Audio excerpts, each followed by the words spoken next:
Oklahoma will be kicking off to Tennessee. Gordon Wheeler will do the booting. Two teams move to their respective sidelines. And as they deploy, Oklahoma moves to the east side of the field or the right side of your radio dial. Tennessee will receive to your left or the west side of your radio dial.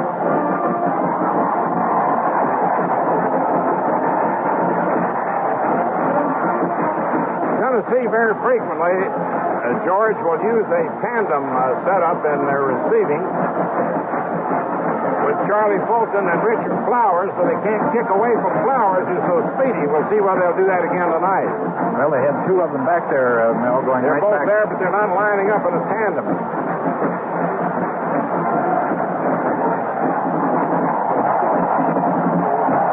Fulton is to the far side, and Flowers to the near side. Wheeler moves forward, boots, kicks it over to Fulton, who takes it on the 12. He comes back to the 15, running laterally up to the 20, comes laterally, gets a block to the 25, to the 30. He's to the 40, and down on the 45, and falls forward about the 48-yard line. It was Bill Baker. Bill Baker it was who had gone in for Flowers for the kickoff reception. Flowers had been felled by the flu and did not start, and the kickoff is run back to the 42-yard line. The tackle made at that point by Joe Pierce. And now Tennessee is not lining up in the I, but in a regular formation, a wing back right, split end left. Fulton, the tailback, running from left halfback, carries off defensive left side across the midfield stripe to the 49-yard line of Oklahoma, with Jim Files, the right end, and Granville Liggins, the middle guard or nose guard, making the stop. And there was a gain on the play.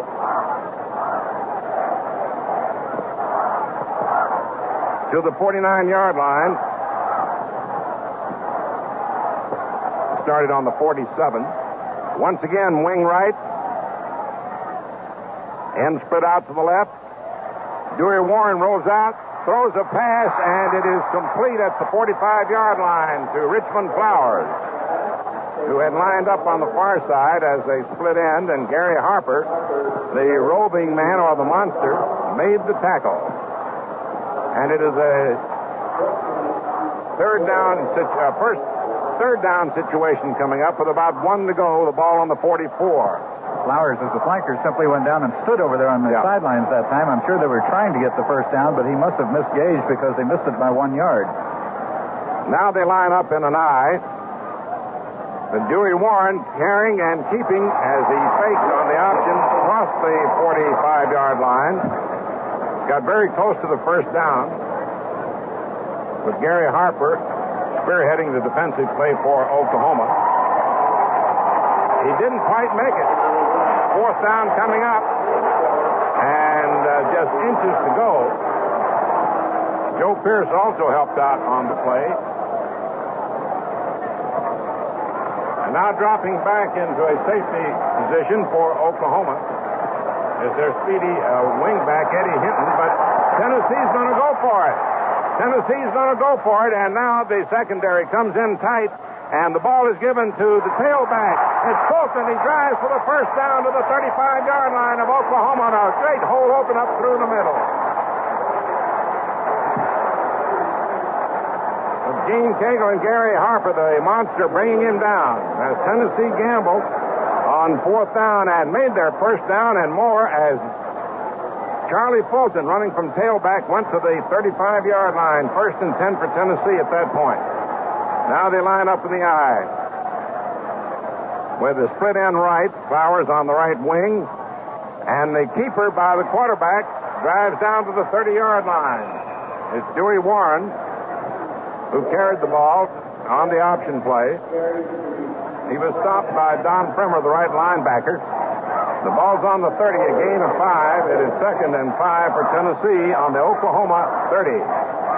Tennessee has many plays that start out similarly. Warren will start to roll to one side or the other.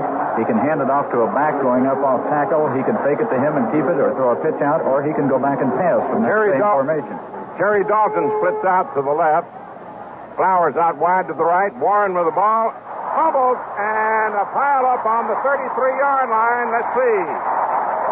Recovered by Oklahoma. And getting up off the ball was Jim Files, number 84, the right end for the Sooners, to stop the Volunteers' drive. So it's a 1st and 10 now for Oklahoma on their 32-yard line.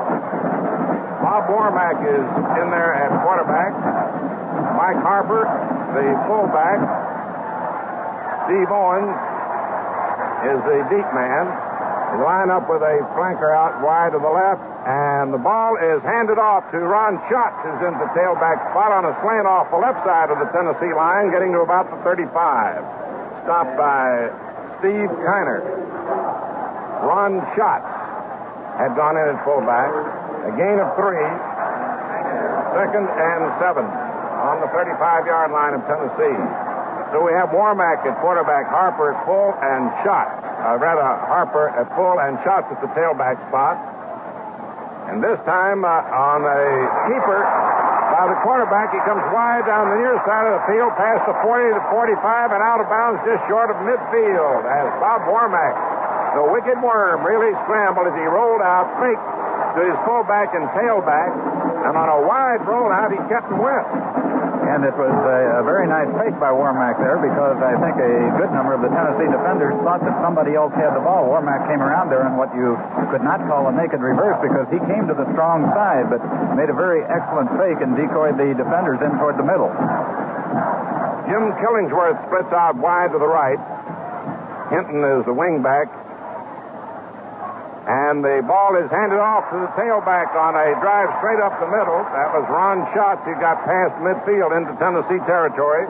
Was tackled by Jimmy Hahn, the middle guard, and Jack Reynolds, the left linebacker. And the ball's on the 46-yard line of Tennessee.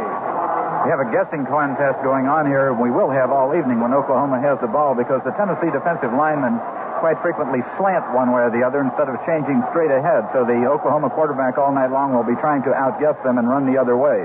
2nd down and 4 on the Tennessee 46. And a keeper again by Bob Warmack. He drives across the 45 to about the 43-yard line, where Jim McDonald, the right end, makes the tackle. Got to the 43-yard line. That makes it 3rd down coming up. With about 2 to go for the 1st down for Oklahoma. No score. We're in the 1st period with 10 minutes and 30 seconds of playing time remaining. Bob Warmack, a junior, 170-pounder, sends Jim Killingsworth out wide to the right. Steve Zabel, the left end's in tight. Hinton on the wing. The handoff goes to Ron Schatz. A marker is thrown as Schatz is stopped at the 40-yard line. There's a marker thrown. We'll watch the officials. A marker is thrown. There'll be a penalty now, I believe, against Oklahoma. Referee Pete Williams, Pistol Pete, picks it up. No, it's going to be against Tennessee. And that moves the ball. It was an offside against the Volunteers. Moving the ball to the 38-yard line. And a 1st down. 1st and 10 for Oklahoma. The ball on the 38, Killingsworth out wide to the right. Zabel, the left end in tight. Hinton on the wing. Harper and Schatz, and the ball is kept by Warmack. Runs to the right, throws the pass, completes it to Hinton at the 20. Stopped by Mike Jones. Eddie Hinton, wingback, caught the ball on the 20-yard line. George? And Warmack once again done a marvelous job of faking. That's the 2nd time now where he has faked to a back going into the line, has kept it himself going wide. The 1st time he held the ball and continued to run with it himself. This time, instead of running, why, he threw the pass when he got out there wide. But he's setting up these plays very well by faking to those backs going into the middle. This time Killingsworth comes out wide to the left. Zabel out to the right, Hinton on the left wing. The ball goes to Schatz. He is stopped momentarily at about the 23, breaks the tackle, goes across the 20, is downed on approximately the 17 or 18-yard line by Dick Williams, the left tackle for Tennessee, and Jack Reynolds, the left linebacker. And that was the takeoff on the last play. Warmack came out of there again, rolling wide, but instead of faking, he handed the ball off this time to one of the backs going up the middle.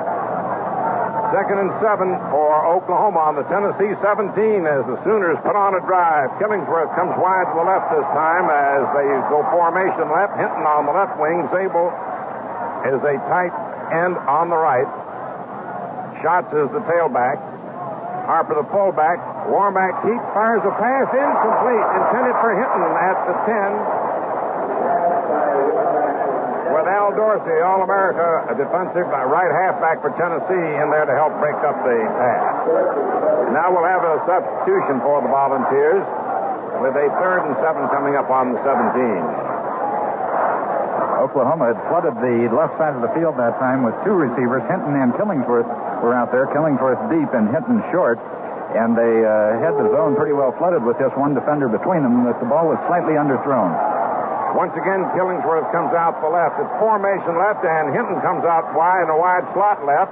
And Schatz, the tailback, goes in motion left. Warmack to the ball, fires a pass, completes it to Hinton at the 10. He goes from the 9 to the 8 to the 7 as he's tackled by Mike Jones. And basically the same pattern again with Killingsworth going deep on the left side. Hinton hooking up short. He was open, as we mentioned on the previous play, and the ball was thrown a little short, so they very wisely came back, called the same play again. He was wide open again, and this time the pass was a bit more accurate. Killingsworth is going out wide to the right. It's formation right. Hinton on the right wing. Warmack calling signals. Harper and Schatz deep. Zabel, the left end, in tight on the 7. And the keeper by Warmack. He's running. He's going all the way, and he's in for the touchdown.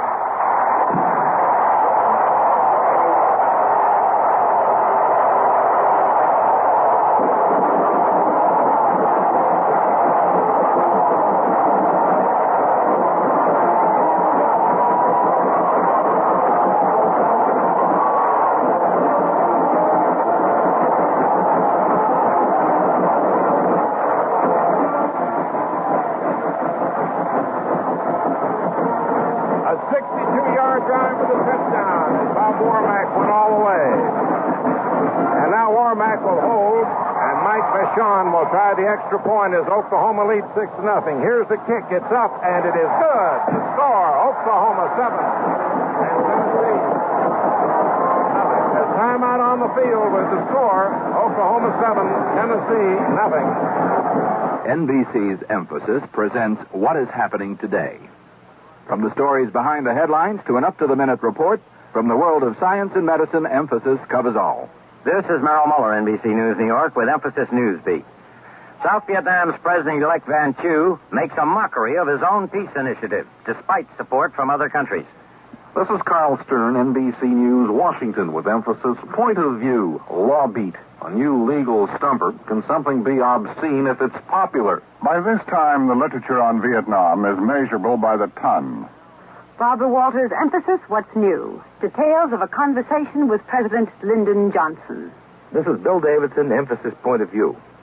Nothing seems to delight the souls of Americans more than a story about a supposedly infallible electronic computer taking a beating from a mere man. Emphasis, what's new in science? Join the Emphasis team Monday through Friday on NBC Radio. Mike Vachon will kick off for Oklahoma. Bill Baker on the far side and Charlie Fulton on the near side in the deep receiving positions on the 5-yard line for Tennessee. A booming kick going all the way into the end zone. It's taken there and downed for a touchback. And Tennessee will put the ball in play on their 20-yard line. Manny boomed that one, George. And it was wise not to run it out. That was about 5 or 6 yards into the end zone. Usually you don't quite make it out to the 20-yard line, so it was wise. Tennessee did not try to run it out of the end zone. They'll have it 1st and 10 now on the 20-yard line. You know, I have an idea that Richmond Flowers virus may have bothered him more than people think, because normally he'd be back there trying to run some of these kickoffs back. It's hard to tell because the coaches aren't going to tell you any more than they have to about those things. Dewey Warren directing the ball from the eye, goes left on a keeper and slants off the right side of the Oklahoma line and goes to the 25-yard line, where he's stopped by Rick Goodwin, the left linebacker.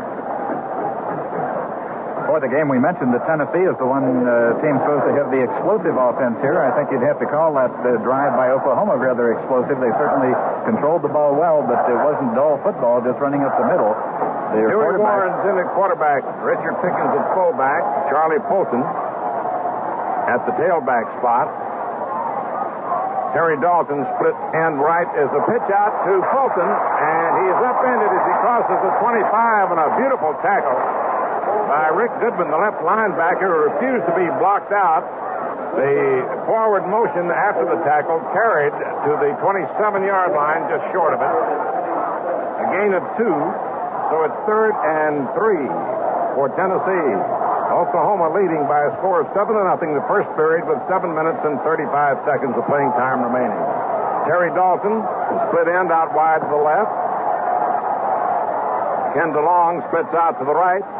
And Huey Warren fires a pass incomplete at about the 40-yard line, intended for Ken DeLong, who went in it in, with Bruce Stensrud, the defensive left halfback, almost intercepting the ball just before it hit the ground. So it's a 4th down coming up. Eddie Hinton goes in for Oklahoma into a safety spot. And ready to do the punting is Herman Weaver for Tennessee. He stands about 10, 11 yards back. He's on his 9-yard line and gets the kick away from about the 11 or 12. Plenty of time. He gets off a bad kick. It comes down, say, a fair catch signal for on the 44-yard line of Oklahoma. And covered there by Bob Stevenson. That ball seemed to wobble. He had plenty of time to get the kickoff, George. Didn't exactly go off the side of his foot because it didn't scoot out of bounds, but it looked as if he didn't get his foot into the ball very well. Not much power behind it. It's a 1st and 10 for Oklahoma on the Sooner 44. Kick was good for only 29 yards. With 7 minutes and 17 seconds of playing time remaining. A timeout has been taken. And the pride of the Southland, the Tennessee band, strikes up across the way. Let's listen.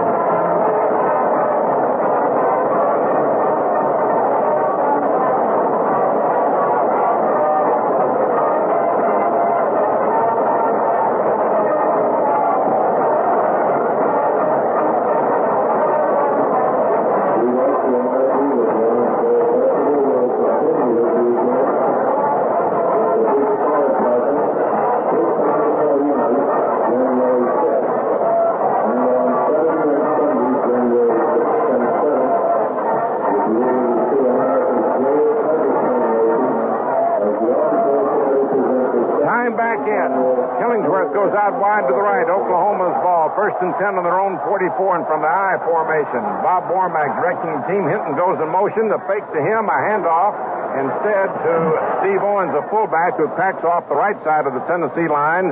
Gets across the 45 to the 46-yard line, almost the 47. Stopped by Jack Reynolds, the left linebacker for Tennessee. Warmack's doing an excellent job of signal calling here. We mentioned that Tennessee slants their defensive linemen quite a bit, and that can have a tendency to make the other quarterback guess. But instead of that, Warmack's been calling his plays very well, and it would seem that he has Tennessee trying to outguess him at this point. Warmack with Harper and Schatz in behind him with Hinton out wide in the slot. Is a rollout and a pass, and it is completed to Hinton in Tennessee territory at the 36-yard line, where Jimmy Glover, the rover, our monster man, covered him. And it's a 1st down for Oklahoma at that point. That Hinton has been really getting loose. He was wide open then, but again, it was that same basic pattern with Killingsworth being a flanker, going down deep, Hinton going short, and of course the defender has to go back with the deep man. There's only one defender out there. That leaves Hinton wide open.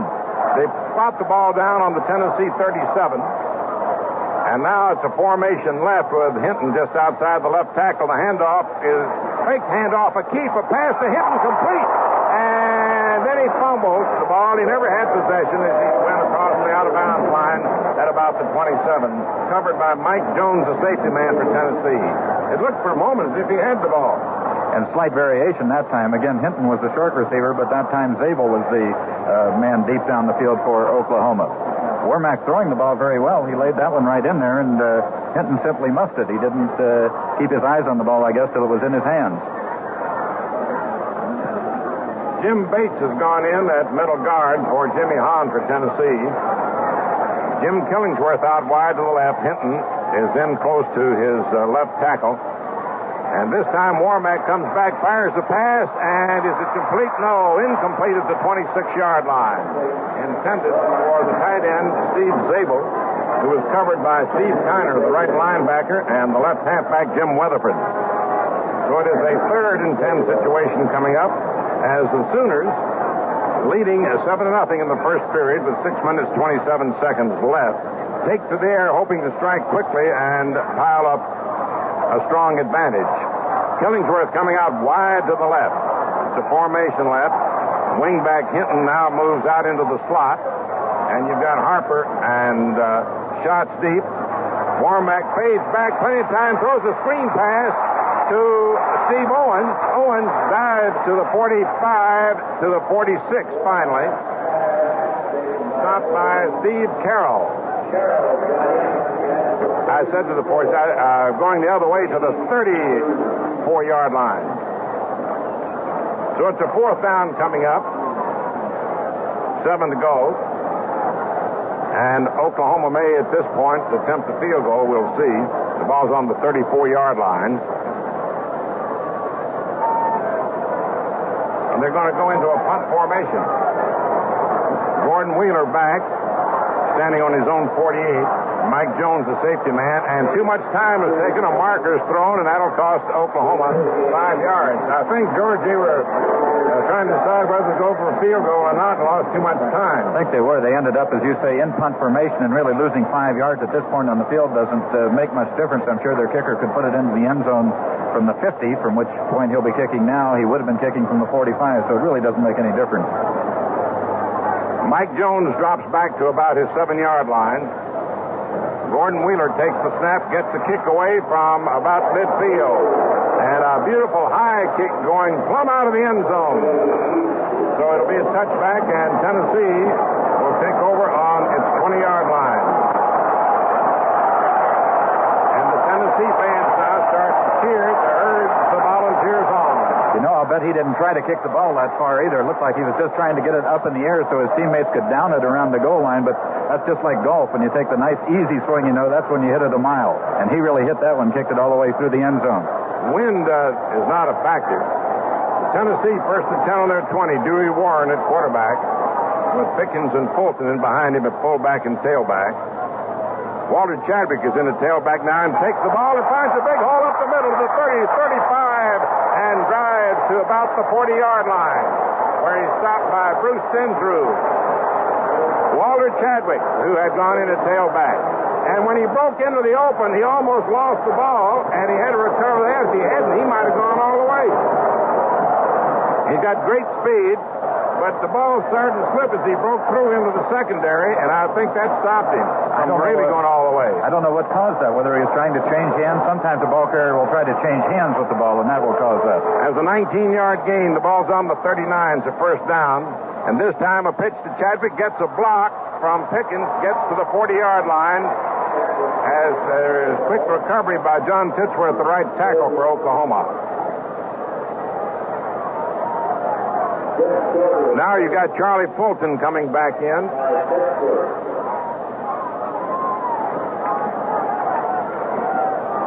And Ken DeLong is back in for Mike Gooch at the right end or tight end position. It is 2nd and 9, the ball on the 40. Richmond Flowers in and out wide to the right. And Fulton, Warren back, throws a pass to the 40.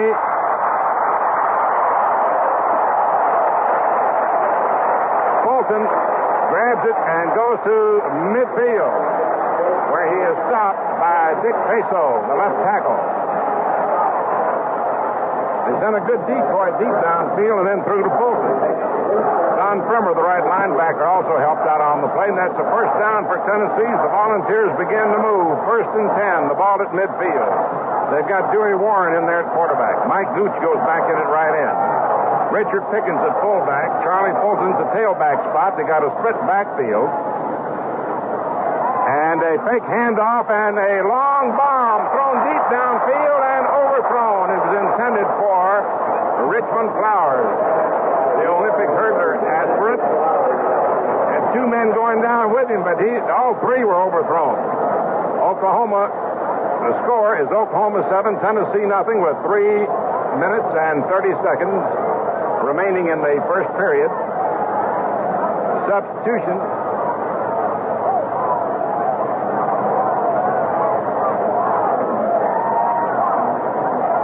Baker coming in. Now, he started in. Now, yes, he's in, and he's going out wide to the left. Second and 10 in midfield. He went in for Flowers. And on a draw play, it's Pickens, a fullback, crossing midfield, stopped at about the 47-yard line of Oklahoma. He was stopped by Rick Goodwin. The ball is spotted on the 48-yard line of Oklahoma. It is 3rd down and 8. And Baker goes out, and Flowers comes back in. Flowers was winded on that long sprint he took a moment ago, and they threw the bomb. That's customary when the receiver has gone some 50 yards or so down the field to replace him at least for one play, let him catch his breath. Now you got men wide left and right in a pro set, and Warren fires the pass incomplete. Incomplete at the 30-yard line, intended for Gary Chris, who had gone in at left end.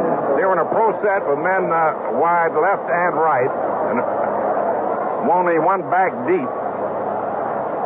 The other back up on the wing. And that sets up a 4th and 8 situation. And now, again, Speedy Eddie Hinton goes in, and the deep safety set up.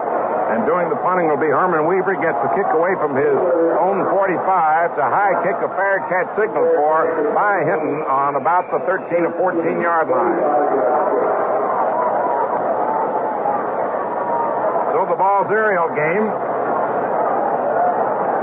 has been stymied. There's timeout on the field right now with 2 minutes and 44 seconds to go in the first period with the score, Oklahoma 7, Tennessee nothing.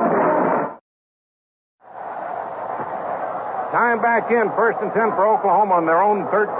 Bob Warmack gives the ball off to Ron Schatz. He comes straight up the middle, across the 15 to about the 16, where he's piled up by the center of the Tennessee line, spearheaded by Jack Reynolds. As you know, today in the Rose Bowl, Southern California defeated Indiana 14-3. In the Sugar Bowl, LSU beat Wyoming 20-13, and in the Cotton Bowl, Texas A&M upset Alabama 20-16. Oklahoma leading here 7-0. 2 minutes and 15 seconds remaining in the first period. 2nd and 6 on their own 17. Bob Warmack on a long count rolls out to his right. Being chased, throws a pass, and it is incomplete. Man, he had a great rush put on him by Steve Kiner, the right linebacker. He really blitzed it. He's trying to hit the short man again, but that time the Volunteers had 2 men out there in the secondary, so they've adjusted their defense now, changed it a little bit. Oklahoma had been fooling them by sending 1 man deep and 1 shallow with only 1 defender over there, but now the Volunteers have adjusted. You're listening to the nightcap of the 3 New Year's Bowl games on the NBC Radio Network. And as we go now with 3rd down, 6 to go for Oklahoma on their 17. They're in a pro set off of an eye. And Warmack fires the pass and completes it at the 28-yard line on the far side of the field. With Jim Weatherford making the stop on Steve Zabel, the tight end, and it's a 1st down for Oklahoma. 1st and 10. The ball is spotted on the 27. Warmack at quarterback. Mike Harper. And Ron Schatz in behind him, running from the eye. Killingsworth out wide to the right. The other end is spread out to the left. Hinton on the wing, and bucking into the line is the tailback, Ron Schatz. He got to about the 30, where Steve Carroll, the right tackle, and Jack Reynolds, the left linebacker, brought him down. Time beginning to run out here in the first period. They're changing footballs. 1 minute and 2 seconds. And the second starts to tick off in the first period in the Orange Bowl, the 34th renewal with Oklahoma. Out in front, 7-0. Killingsworth comes out wide to the left, Zabel on the tight end right. The deep man is Ron Schatz. Mike Harper in behind Warmack, who fakes a pitch out. Keith finds the hole. He's running to the 40, to midfield. He's to the Tennessee 40, to the 35. Is finally tapped and brought down to the Tennessee 31 on a beautiful run. How about that, George? And we've seen Warmack do just about everything thus far this evening. The first quarter isn't yet over, but he's looked very good running as he did on that play. Looked good in his ball handling, his play calling, and also looked definitely good throwing the ball tonight. And most of the time when he throws it, he's on the run, which is not the easiest thing to do. It was All-America Al Dorsey, the right halfback, and left linebacker Jack Reynolds has finally brought him down on the 31, a 32-yard sprint. And it's 1st and 10 for Oklahoma on the Tennessee 31. And from the eye, the handoff, fake, a keep, a pass by Warmack. It's complete just at about the 32-yard line where Mike Harper, who caught the ball, is stopped by the monster Jimmy Glover and left halfback Jim Weatherford. And that's the end of the first quarter with a score. Oklahoma 7, Tennessee nothing. A little credit to Bob Kelsu and Tom Mendenhall at tackle and guard positions on the right side when they're strong right for opening the hole there for Bob Warmack, the wicked worm. It's 2nd down, 7 to go for Oklahoma. They're on the Tennessee 28 as we start the second period with Oklahoma leading the Volunteers 7-0. Killingsworth splits way out to the left. Eddie Hinton goes into the slot wide to the left. Zabel splits out to the right. And Bob Warmack rolls out, hands the ball to Ron Schatz on a straight buck up the middle to approximately the 20-yard line where he's stopped by Steve Carroll, the right tackle. And it's a first down for Oklahoma on the 20. They're really mixing up their plays beautifully, going to the air, going through the middle, going around the ends, the sweeps, the slants. The Volunteer defense is being hard-pressed at the moment. Killingsworth, who is a split end, goes out wide to the left, and going out wide with him is Eddie Hinton, the wingback. Zabel is tight on the right end. A fake handoff and a pass to Hinton in the end zone, and he has got it for the touchdown.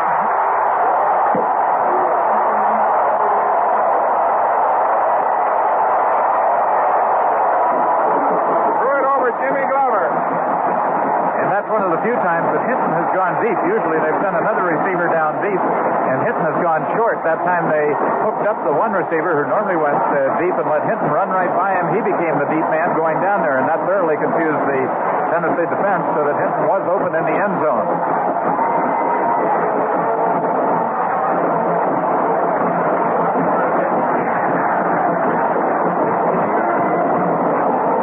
Now the try for the extra point. Mike Vachon boots it. It's off to the right, no good. There's timeout on the field with the score. Oklahoma 13, Tennessee nothing. An 80-yard drive for the Sooners as they lead 13-0 just as we begin the second period. And now Vachon moves forward, boots the ball, going down deep into the end zone. It's taken there. Fulton comes back out to the 10, running lateral, now to the 15 of the 20, gets the block down the sideline to the 40. He's still going past midfield to the 40-yard line, to the 38-yard line of Oklahoma on a spectacular run back by Charlie Fulton. Finally stopped by Gene Cagle, who brought him down. Great blocking by the Volunteers. He took that ball from in the end zone. He cut over to his right. Then he went down the sideline, dodging and dancing and breaking tackles, and was finally brought down on the 39-yard line where they finally placed the ball. 1st and 10 for Tennessee on the Oklahoma 39. And now Dewey Warren gives the ball off on a fullback thrust on a tailback thrust to Walter Chadwick after making the fullback, and he was stopped by John Kohler, the left end. A 61-yard return of a kickoff by Charlie Fulton, who can really go. He can play 3 positions, fullback, wingback, or tailback, and man, he really went. It's 2nd down and 5. They move the ball to the 34. Terry Dawson splits out to the left. Pickens and Fulton are deep. Fulton's the quarterback on this play. He keeps and goes to the 30. Charlie Fulton, number 12, as we just got through telling you, he'll play three positions, and he went to the quarterback spot. Stopped by Don Frimmer, captain of the Sooners, the right linebacker. And now Fulton goes out, gets a hand, and he's replaced by Dewey Warren, with Richard Pickens at the fullback spot and Walter Chadwick the tailback. Terry Dawson comes out wide to the left. Mike Gooch is in tight to the right, and from the split backfield or short punt formation, actually, by Walter Chadwick as he goes close to the first down, and I believe he made it. He was stopped by Don Frimmer. A first down for Tennessee on the 27-yard line of Oklahoma. Difference in the two offenses here. Tennessee seems to tend to run more up the middle, whereas Oklahoma's offense has been based on the wide plays. They ran that last play for a short kick. Now they got an end split left, wing back wide right, and the ball is carried by the tailback, Chadwick, off the I formation. Stopped by Rick Goodman after a short gain. He gets to the 25-yard line. Ball's on the 25, second and 8.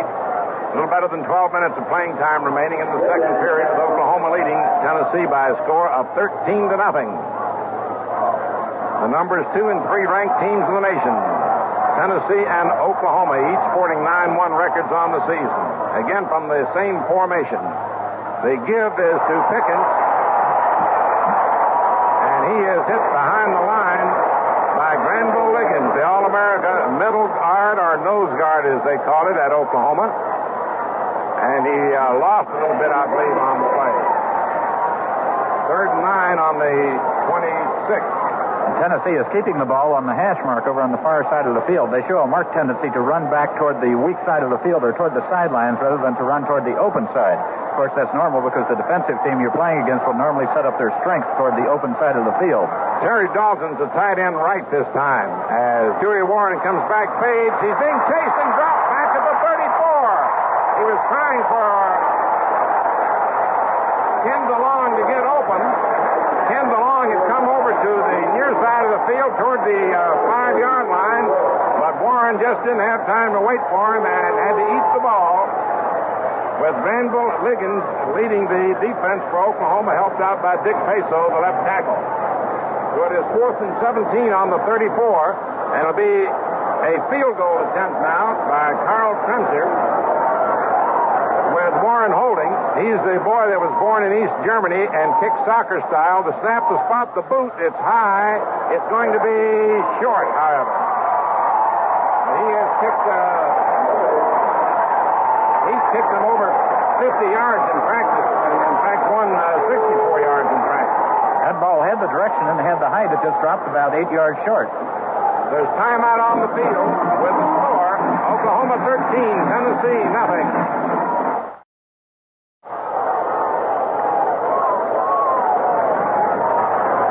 NBC will broadcast the American Football League All-Star Game from Jacksonville, Florida, Sunday, January 21st.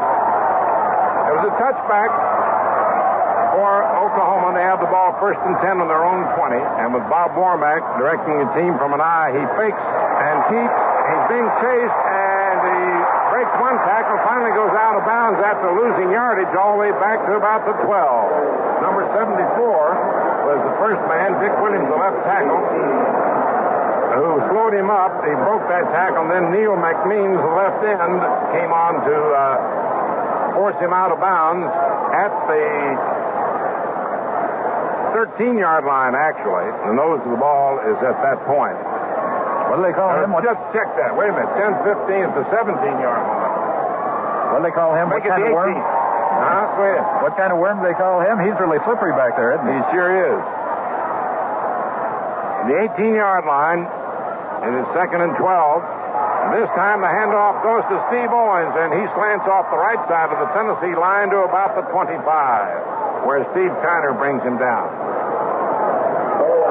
You know, Oklahoma had about 7 men that made the All-Big 8 team, in addition to the All-Americas we told you about on both sides. And the strange thing, both tailbacks made it. Steve Owens, who just carried the ball, was the sophomore of the year at that position. And they both made the Big Eight. They both carried the ball quite a lot. 3rd and 5 on the 25. With Hinton on the wing, they keep by Warmack after faking to Owens, and he runs laterally, and this time he's dropped on the far side of the field at about the 21. On a good rush by Jack Reynolds, the left linebacker chased him laterally and knocked him out of bounds. No, Mel, during the regular season, I believe the Oklahoma tailbacks carried the ball between them some approximately 37 times on an average per ball game. And for that reason, I think they've sort of crossed up Tennessee here tonight with all of the passing and ball carrying that Bob Warmack has done, because they're not relying as much on the tailbacks as they did during the regular season. It is now 4th and 9 on the 21. Gordon Wheeler will get the kick away in punt formation from about his 10. Bill Baker in the deep receiving position for Tennessee. There's a nice high spiral. Baker going back and taking it on his 29, trying to come back upfield, dodging and dancing. Gets only about a yard, trying to come back upfield. He was hit hard by Byron Bigby, who covered that punt beautifully.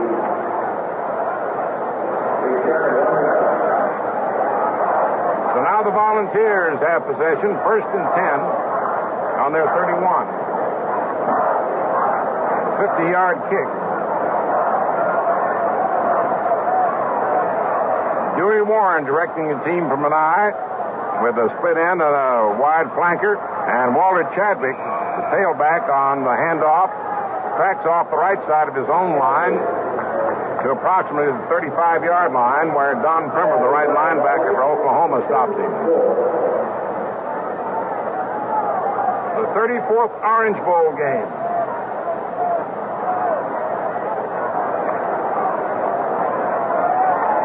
Charlie Fulton now has gone into quarterback in place of Dewey Warren, directing the team from the eye with Pickens and Chadwick deep.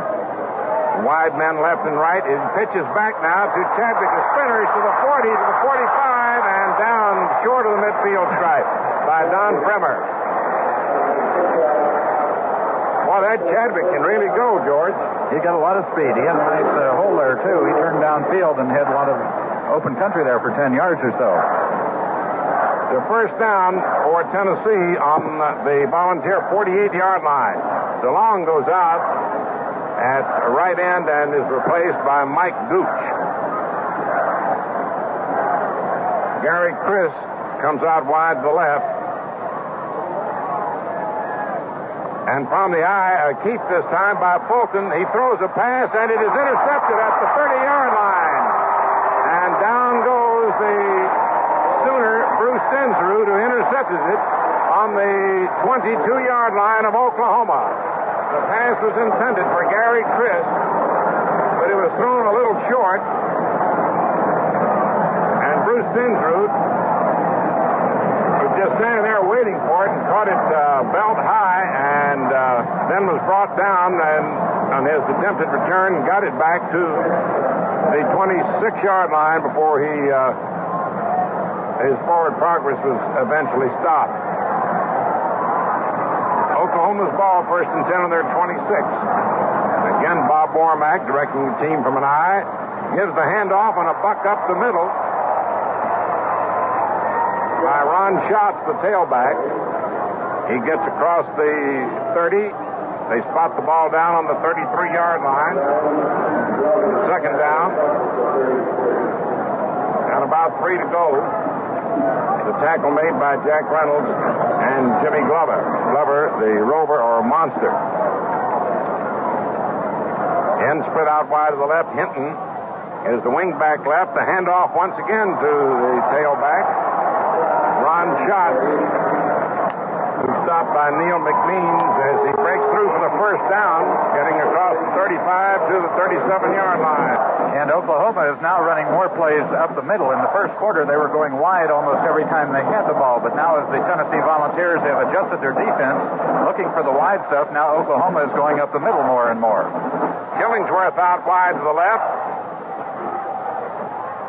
Zabel splits out to the right. Hinton in the slot left or on the wing left, and the handoff goes to Ron Schatz as he slants off the right side of the Tennessee line, crossing the 40 of the Sooners to approximately the 41-yard line, where Frank Yancey, the right tackle, who had replaced Steve Carroll, brings him down. The ball is just across the 40, the nose of it, very close to the 41. Second down and about 7 to go. Oklahoma leading Tennessee 13-0 in the second period with a little over 6 minutes of playing time remaining. And with Bob Warmack directing Mike Harper and Ron Schott, throws a jump pass that is batted down. He faked a run, took about 2 steps, leaped there, and threw. Nick Showalter, who went in at right end, batted it down. The pass is intended for the wingback, Eddie Hinton. But there is a marker thrown on the play. Pass interference is called, and so it is allowed at the 45-yard line of Oklahoma. And a first down. That time, Warmack faked to the back going into the line, tried to jump up and throw the quick jump pass over the middle, but his intended receiver had been held up as he tried to get downfield, and that's what caused one of the officials to throw down his flag there and call a penalty. Again, the formation is left. Killingsworth out to the left, Hinton out to the left, and the handoff goes to Schatz, who stops at the 45-yard line. He tried to cut back up the middle, but he ran into Steve Carroll, the middle guard. 5 minutes and 50 seconds left in the second period with Oklahoma out in front by a score of 13-0.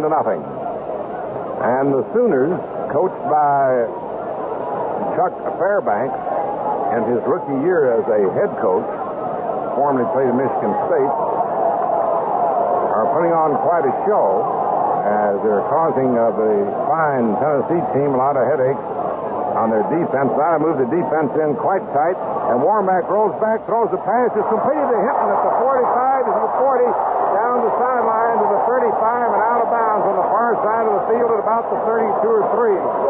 Chased out by Al Dorsey. Boy, that was a beautiful executed play. It was, and again, Warmack faking very well to a back going into the line, which helps his receivers get open downfield, but he's hitting them right on the nose, too. You know, Oklahoma is not only moving the ball very well, but they're controlling the football here so that Tennessee has not had the ball nearly as much as Oklahoma in the first half. And, of course, the old saying in football is you can't score if you don't have the ball. So Oklahoma has really controlled this game so far with only about 5 minutes remaining in the first half. Steve Owens is at the tailback spot, but the keep is by Warmack. He fakes the pitch out, slants off the right side of the Tennessee line, getting past the 30, down to about the 27-yard line. He was tackled by Jack Reynolds, the left linebacker. 5 minutes left in the second period. Oklahoma out in front 13-0. Killingsworth, Kalsu, Mendenhall, Craig, Lancaster, Bigby, and Zabel along the line reading from left end through right end. Now the formation is right, Hinton out on the right wing, but the ball is carried by Steve Owens, and he dives over the top, trying to pick up his first down. Stopped by Steve Turner, the right linebacker, and he did make the first down. He went in there hard, and with the Tennessee Volunteer line submarining, he just dove over the top of them to pick up the first down on the 22-yard line. They started this drive on the 20. Killingsworth comes out wide to the right. Zabel is his tight end left. Hinton, playing the right wing, goes in motion out to the left. And Warmack fakes the ball to fullback, pitches a pass. It's completed at the 20-yard line to Mike Harper, the fullback, who was shaken up on a crushing tackle by Jimmy Glover, the monster man. He hit him hard to that head of the gear, right in the ribs. The ball is spotted on the 18-yard line. It's second down and 6. 3 minutes and 40 seconds left to go in the second period. Oklahoma out in front of Tennessee 13-0.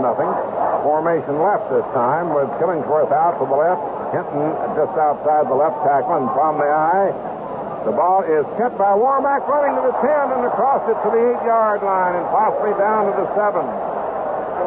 Boy, the right side of that line, Bob Kalsu and Ken Mendenhall can't give them too much praise. They flip-flop the line. That is to say, they'll line up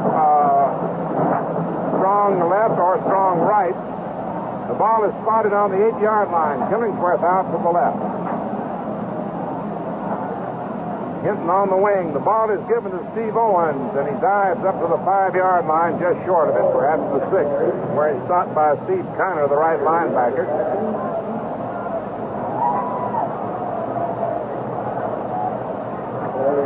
The ball is right on the 5-yard line. Just splitting it. Second down, 5 to go on the 5. And so Bob Warmack with Mike Harper and Steve Owens in behind him. And with Eddie Hinton lined up just outside his left tackle with Killingsworth wide to the left and Zabel tight on the right end. There is Owens diving up to the goal line and stopped just short. Steve Owens, sophomore, Big 8, tailback, stopped just short of a touchdown. The nose of the ball, I'll tell you, it's just about literally a foot away from the goal line. And it's third down. And we'll watch now, see whether it's Harper or Owens or Warmack. And on the 6th, there is Owens diving over on the handoff against the 6-5 goal line defense.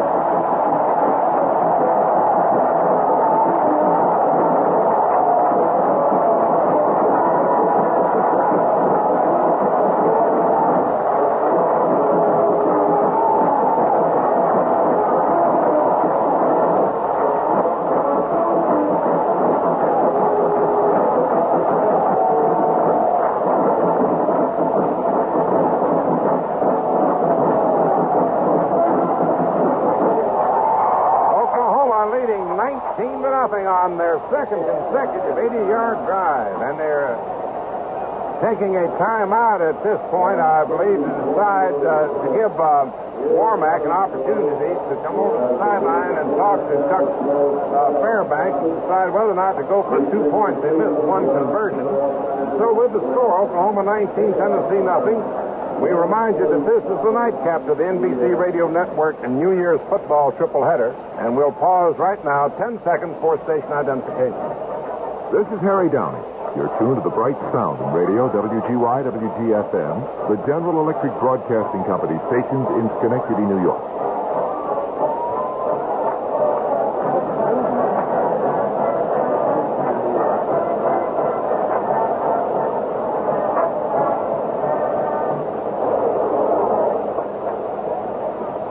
This fall on NBC, the Summer Olympic Games, remember, from Mexico City.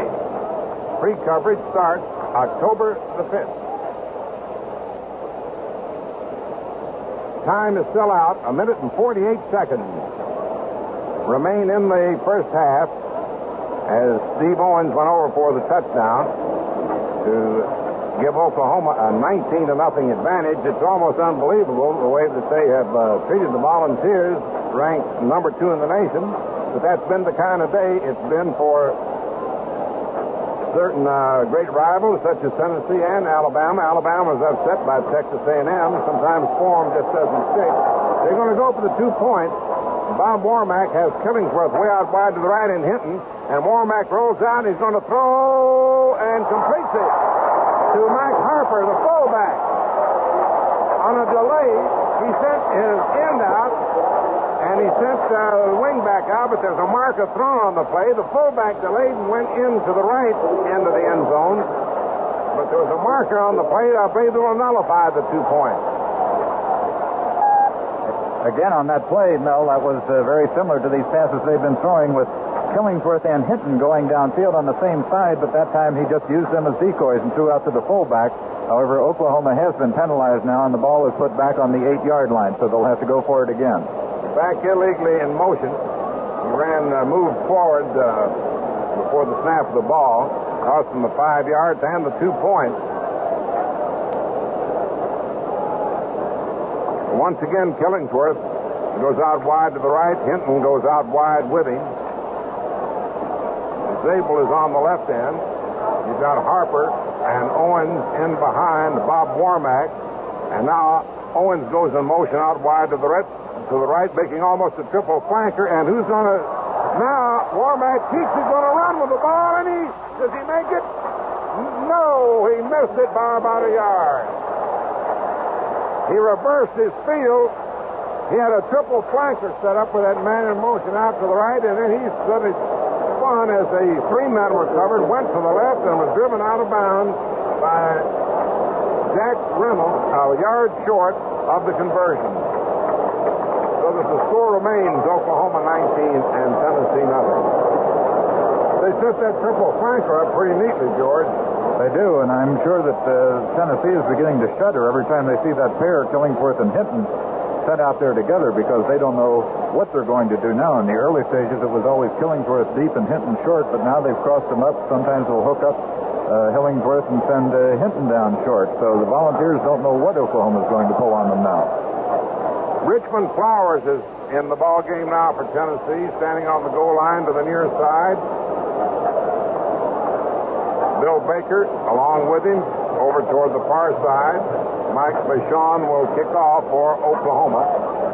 With the first half coming close to an end, 1 minute and 48 seconds of playing time remaining. After the touchdown, time is out for the conversion effort. So no time, of course, was consumed there. 34th Orange Bowl game before the largest crowd ever to see an Orange Bowl game. Primarily due to the fact that more seats were added and gave an opportunity for more people to come.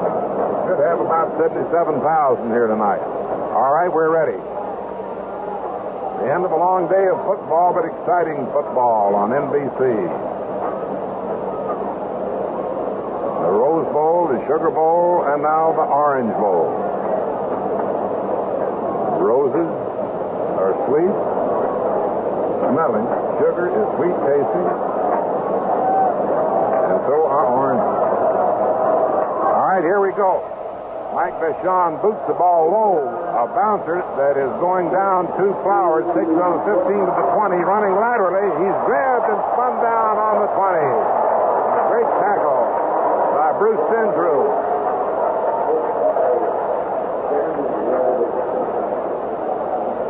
I tell you, he grabbed him around the shoulders and behind and spun him down. If he hadn't, Flowers had a good head of steam going, and that boy can move.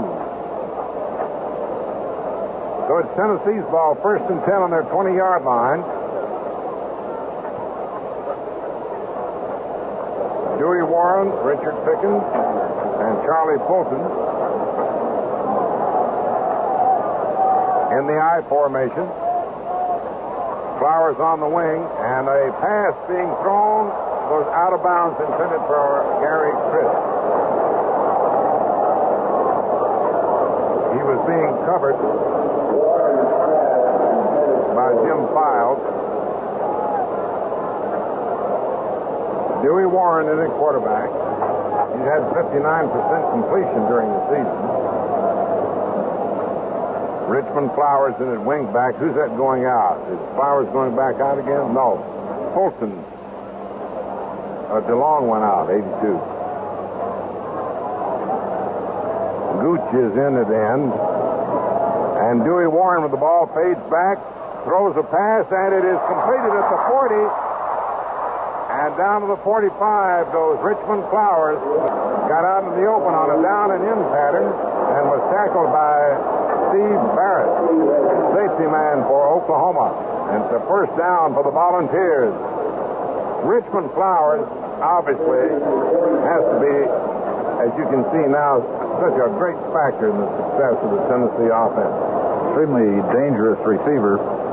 The threat all the time on the long pass. They never know when they're going to throw the long bomb to him. And, of course, you can't guard a man with his tremendous speed with just one defender. It usually means you have to put two men out there watching him whenever he goes out as a flanker. So just the same as if he were a blocker and we're taking out two men on every play.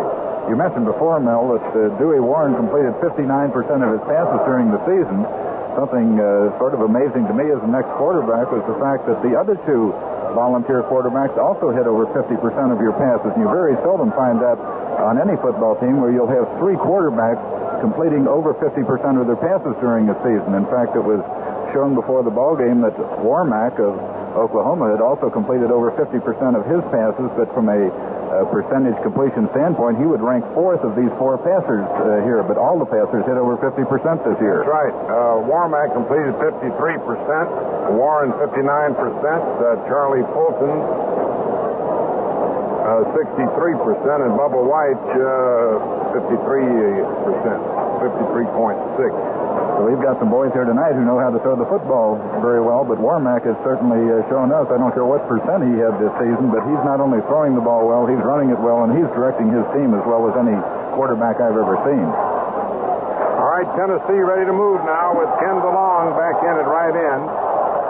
Gary Chris splits out to the left. Richmond Flowers flanks out to the right. Dewey Warren fades back. Plenty of time to throw. Throws a bomb, and there goes interception by Oklahoma. Down at about the 8-yard line. The pass is intended for Ken DeLong, and it was Steve Barrett who intercepted the ball at that point as the Volunteers went for the bomb, hoping to get on the scoreboard. But Steve Barrett intercepted the ball. In fact, he made an outfielder's type catch over the head going toward the center field fence. Willie Mays couldn't have done it any better, or Joe DiMaggio in his prime, or Mickey Mantle. Mickey Mantle. Now the Tennessee fans are yelling, "We want Bubba," meaning Bubba White. He was the boy who went in there when Warren was hurt, when Fulton was hurt and helped beat Alabama in that great traditional game between those two this year.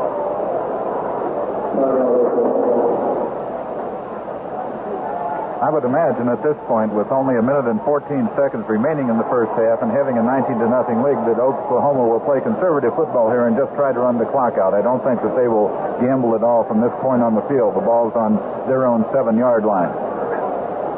As a matter of fact, Steve Barrett, who made the interception, does play baseball for Oklahoma. He looked like it on that play. You can tell. Sure did. We have a minute and 14 seconds of playing time remaining, and there's a timeout had been called. Now time is back in. It's Oklahoma's ball, 1st and 10 on their 7-yard line. Bob Warmack has Mike Harper and Steve Owens in behind him. He's got Eddie Hinton flanked out wide to the right, but gives the ball to his tailback, who goes barreling up the middle to the 10-yard line. Stopped by Dick Williams and Steve Kiner. Ron Schatz is in there now at the tailback position in place of Steve Owens. No, Mel, another interesting fact about these three Tennessee quarterbacks, during the past season, each one of the three at one time or other was named back of the week in the Southeast Conference. Charlie Fulton after the game against Auburn, and Bubba White after the Georgia Tech game, and Dewey Warren after their game against LSU. So all three quarterbacks were named back of the week at some time or other in the Southeastern Conference this past season. I have an idea that Doug Dickey's going to make a few adjustments at halftime, and you'll see a different Tennessee team coming out in the second half. All right, it is 2nd and 7, and this time Warmack rolling out to his right, Schatz blocking for him, and he gets to the 15-yard line before he's finally stopped by Jim Weatherford, the left halfback. But you have to say that these Oklahoma Sooners have been really spectacular. Both teams actually are so much alike in their quickness, their versatility. And Oklahoma has made the most of their opportunities, led by Bob Warmack, who has shown a great deal of class and shown you why he's such a great star in the Big 8 and in the nation. Oklahoma playing like an angry group down here. I guess if you rank 3rd in the country and you go into a game as the underdog, that's enough to make you a little angry.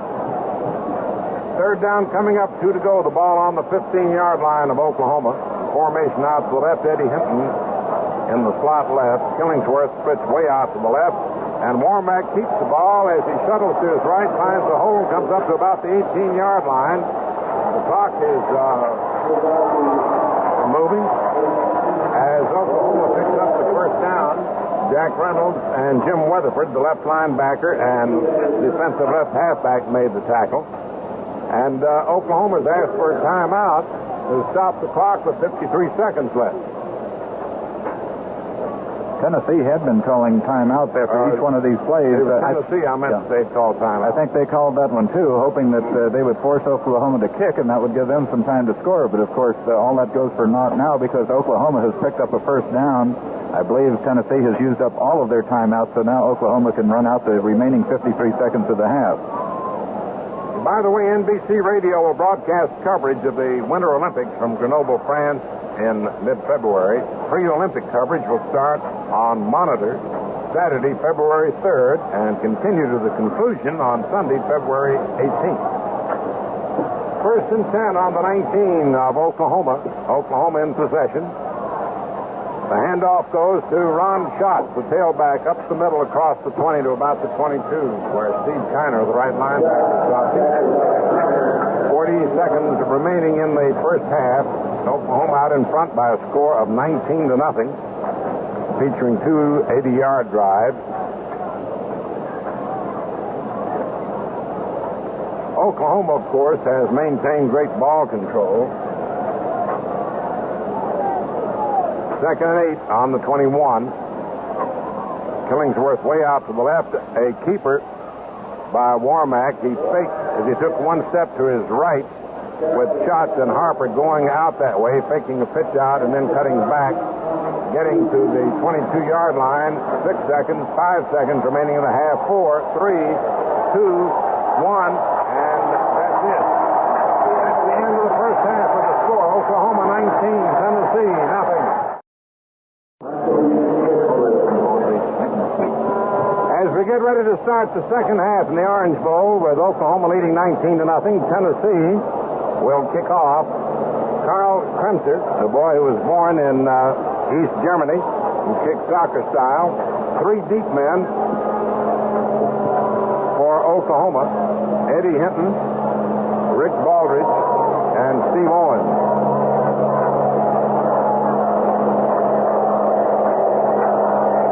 Eddie Hinton is in the middle of the 3 deep men. Steve Owens to the near side, and Rick Baldridge to the far side. So we're all set to go now with the second half of this 34th Orange Bowl game.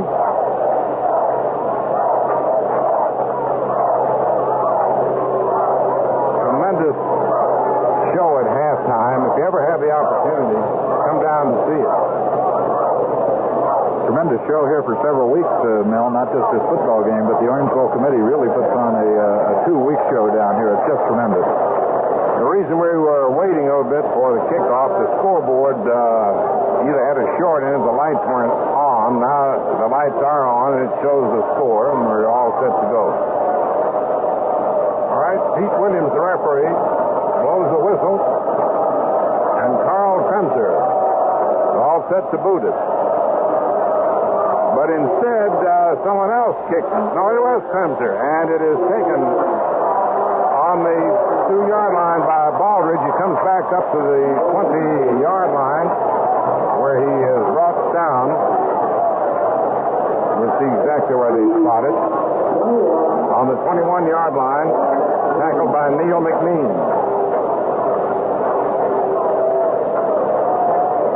Bob Warmack is going in at quarterback.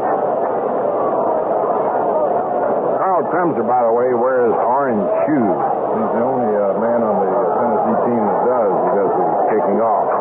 The Warmack with Mike Harper at fullback and Ron Schatz at tailback hands the ball to Schatz, who runs a slant off the left side of the Tennessee line and moves close to the 25-yard line where Vic Dingus, the left end, makes the stop. So a second down and 5 for Oklahoma. The Sooners ranked 3rd in the nation. Tennessee ranked number 2. Joe Killingsworth comes out wide to the left. It's strong left this time with Eddie Hinton on the wing. And a keeper by Warmack. He's being chased and brought down to the 15 on a great tackle by Jim McDonald, the right end for Tennessee. He really put the rush on him. one of the favorite plays that worked so well for Oklahoma in the first half with quarterback Warmack faking to a back up the middle, putting it on his hip and rolling out and trying to pass. But as teams will do, Tennessee got together in the dressing room at halftime and defensed that particular play pretty well, or at least they stopped it the first time Oklahoma tried it in the second half. Third down, about 17 to go. Wide end right, flanker in the slot wide right. Warmack rolls out to his right, getting protection, then throws, and it is incomplete at the 40-yard line.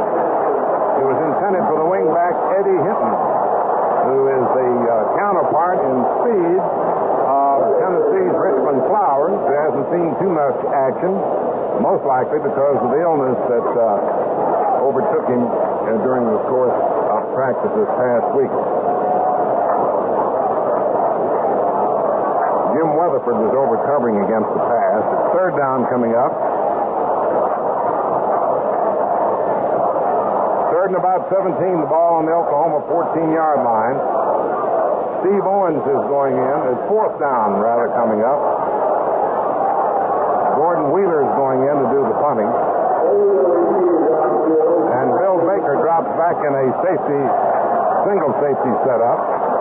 He's at the Tennessee 45. Gordon Wheeler standing at his 2-yard line, awaiting the snap from center.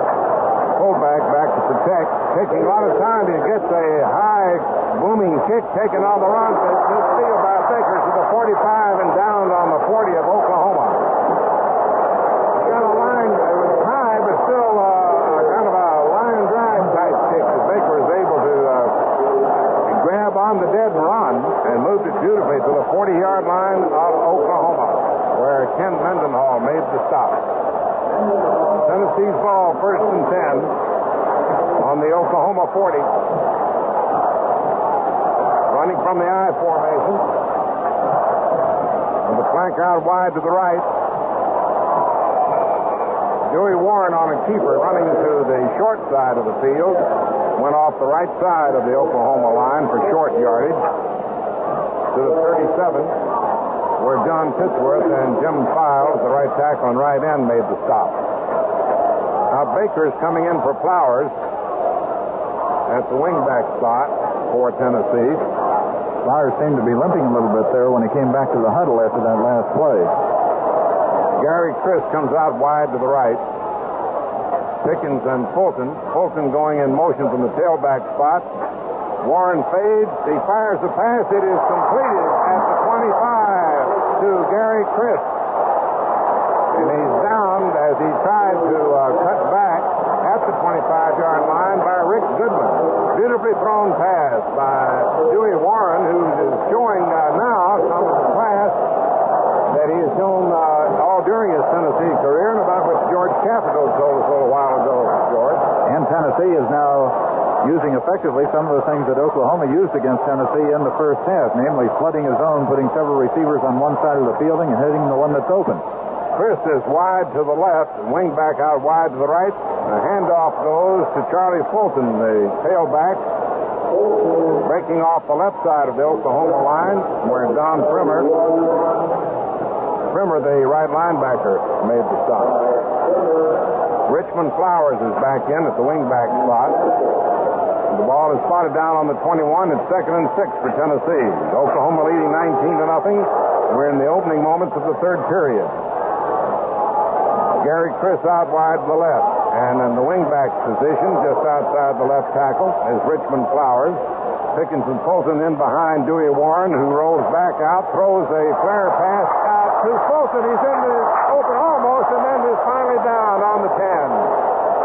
He caught the ball about the 15. He saw daylight. He started to reverse his field. He slanted left. He made his first down, and he just was grabbed by Gary Harper.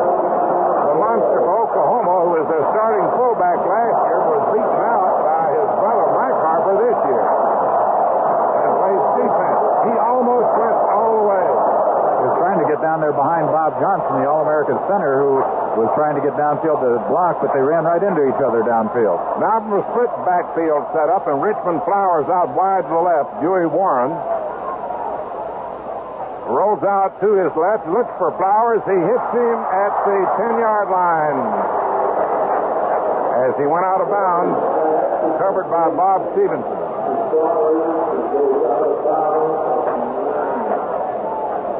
They'll spot the ball down just about at the 9-yard line.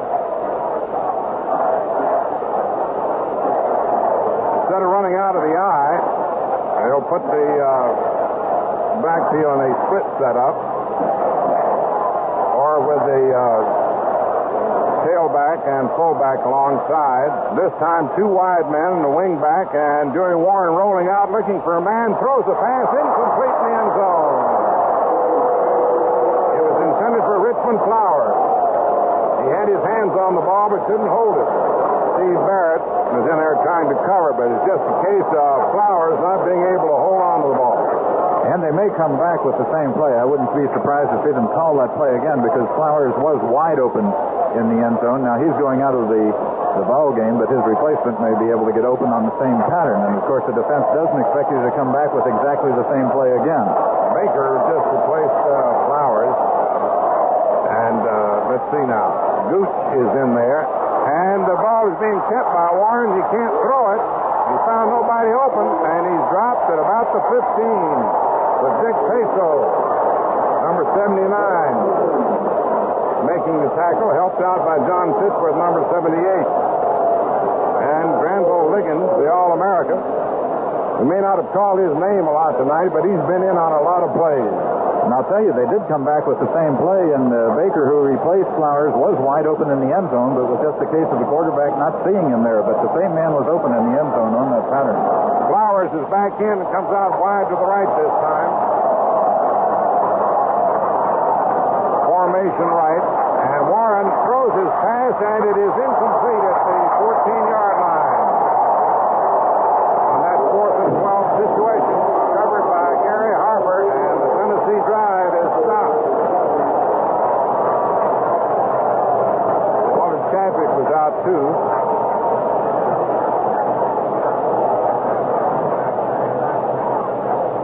And at this point, a timeout. There's timeout on the field with the score.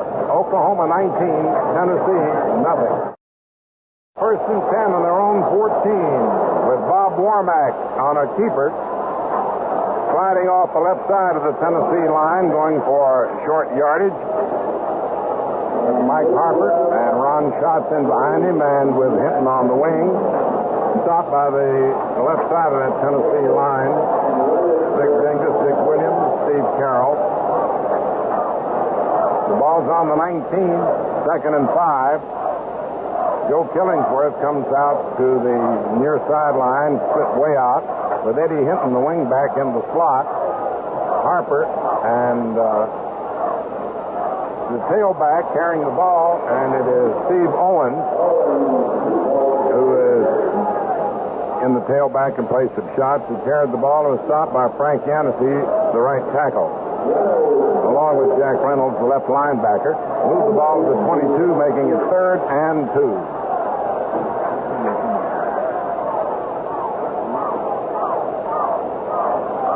You got Schatz and Owens, both Schatz and Owens in the Oklahoma backfield right now.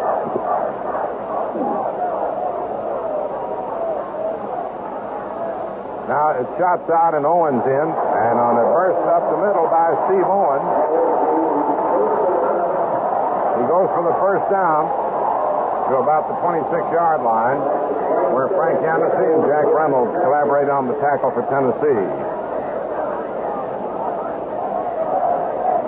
Mike Jones, safety man, limps off the field for the ball.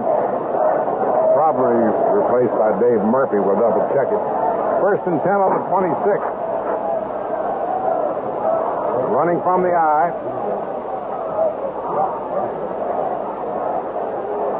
The ball is carried by Steve Owens, the tailback, trying a burst up the middle. Got back to the line of scrimmage and perhaps a yard more. There'll be 2nd and 9 on the 27. Joe Killingsworth at one end, Steve Zabel at the other.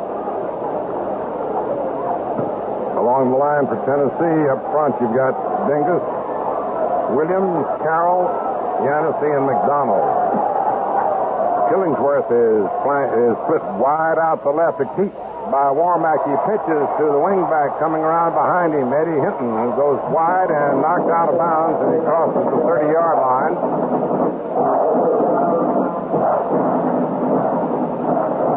Big Dingus knocked him out at that point. Ball's on the 31.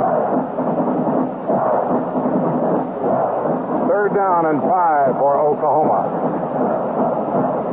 In the secondary is Dave Murphy, the safety man. Al Dorsey at right half, Jim Weatherford at left half, Jimmy Glover the monster or Rover back. And this time with Steve Owens, the tailback, going in motion, Bob Warmack throws him a pass. It's intercepted at the 35 by Tennessee, and it's going to be a touchdown. Jimmy Glover, the monster, intercepted the ball and went all the way.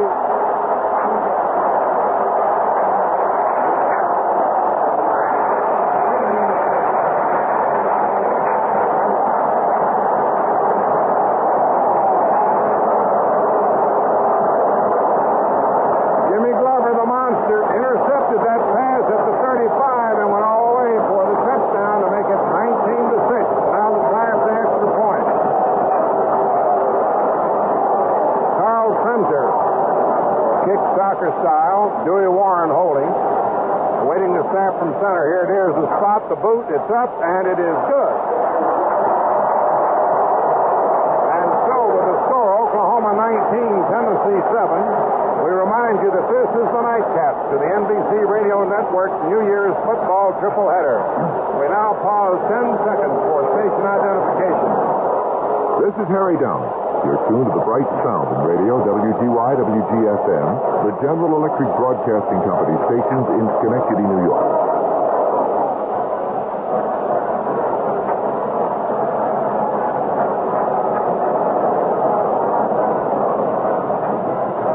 Southern Cal beat Indiana 14-3 in the Rose Bowl. LSU beat Wyoming 20-13 in the Sugar Bowl, and Texas A&M defeated Alabama in the Cotton Bowl 20-16.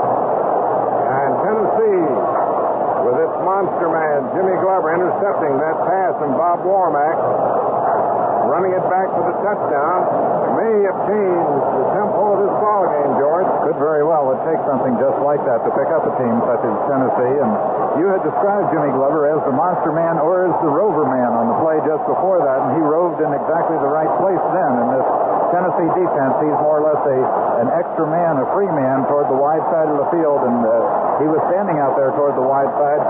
Timed that perfectly, came up, picked it off, and had a relatively easy run into the end zone. Carl Kremser will boot it off. He kicked it high and deep, and Eddie Hinton takes it in the end zone. He's not going to run it back. He touches it down for a touchback, and Oklahoma will take over on its 20-yard line. 19-7 now the score with 7 minutes and 15 seconds of playing time remaining in the third period. Plenty of time for a lot of exciting action in the finale to this great bowl day. One way that can have an adverse effect on Oklahoma would be on directly on the quarterback, Bob Warmack, because he's been nice and loose up until this point, not afraid to throw the ball, but after that happens to you, you're a little bit reluctant to be quite as loose and carefree in your play calling or your passing. Now Warmack with Harper, and shots behind him Keats as he tries to go off the left side of the Tennessee line. He's hit hard, brought down after a gain of about 2 or 3 yards by Jack Reynolds, the left linebacker. Second down and 7 for Oklahoma on their own 23. The Volunteers fired up after that interception and run back for the touchdown by Jimmy Glover to put him on the scoreboard for the first time tonight. Joe Killingsworth comes out wide to this near sideline and split end. Eddie Hinton is the wingback.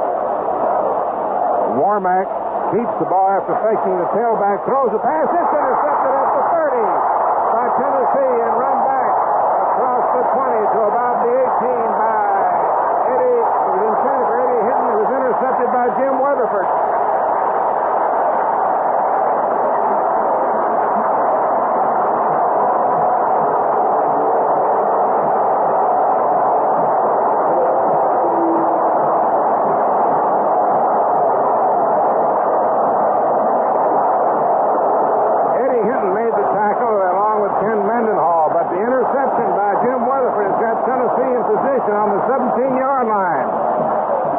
Now is Dewey Warren calling the play. The handoff goes to the tailback, Charlie Fulton. He's grabbed for a loss by All-America Granville Liggins, number 66, as he crashed through there and dropped him on the 22-yard line.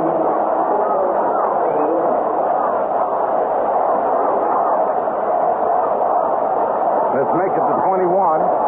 Second and 14. And a substitution now for Tennessee.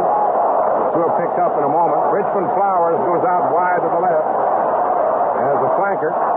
Monster Man goes out to cover him on that side, and Dewey Warren rolls out to his left, looks for a receiver, fires, hits him at the 25 to the 10, and he's down on the 5-yard line. And that was Ken DeLong, the right end, who caught the ball, and Bruce Stensrud, who made the tackle. Boy, he had plenty of time. Lots of time, and he hit his man perfectly, and it takes just one play like that interception before, Mel, to completely turn the ball game around because of the psychological effect it has on these two ball clubs. It picked up Tennessee and has sort of let Oklahoma down. Gary Chris replaces Terry Dalton at an end. And this time, Dewey Warren going left, pitches out now to Fulton, and Fulton is over.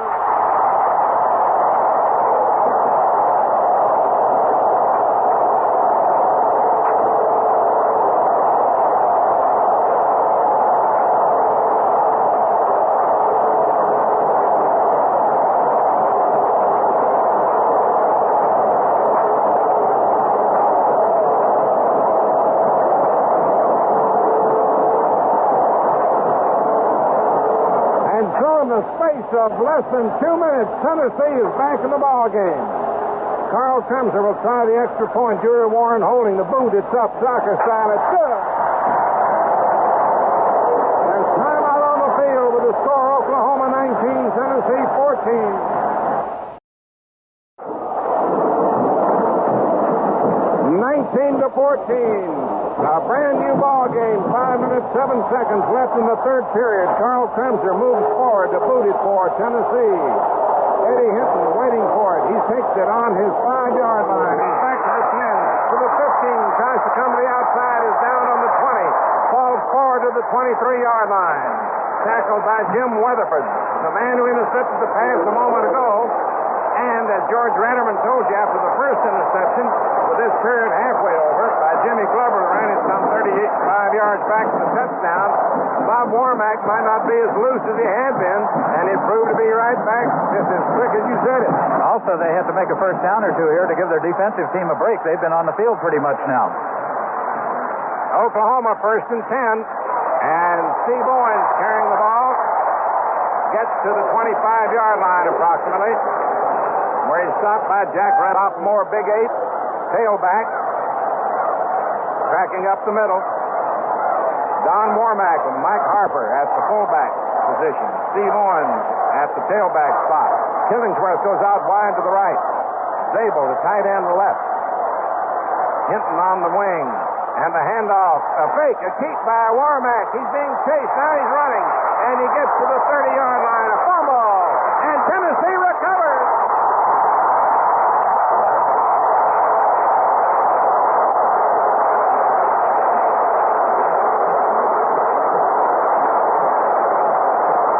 Jack Reynolds recovered the fumble on the 30-yard line. How about this way this ball game? Wait a minute now.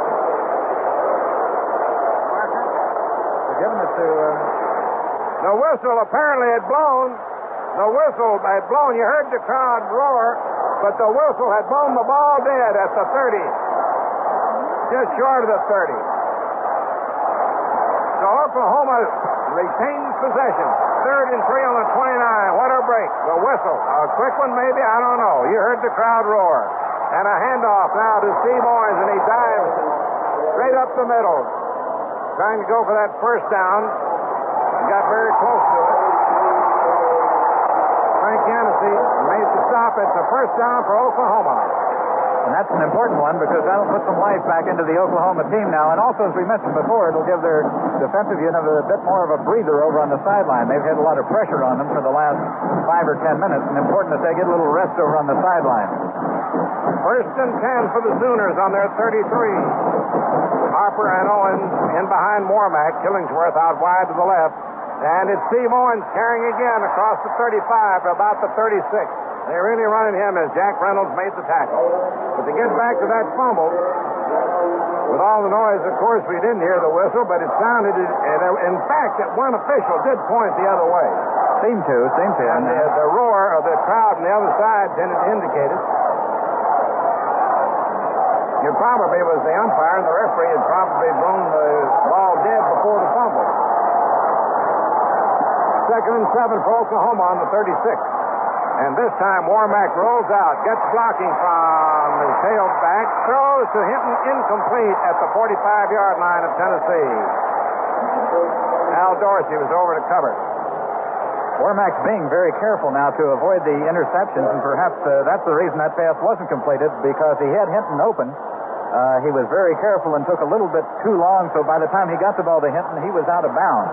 He's not quite as carefree and relaxed, you can tell, throwing the ball now. He's being careful to avoid the interceptions, which is good, but it can lower your effectiveness somewhat when you're too careful. It's like a pitcher aiming the ball instead of being nice and loose when he's out on the mound.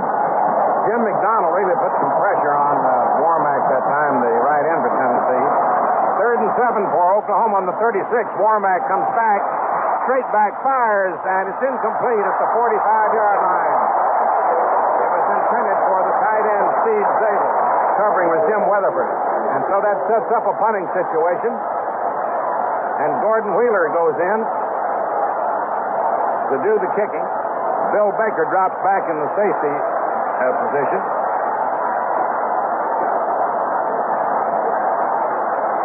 Two minutes and 27 seconds left in the third period, and Oklahoma leading 19-14. One man back to protect against the defense for the kickers. The snap from center.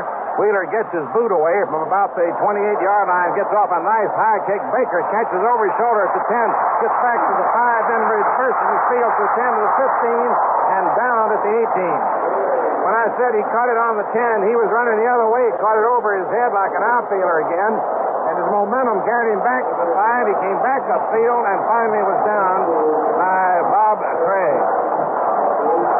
Down on the 18-yard line.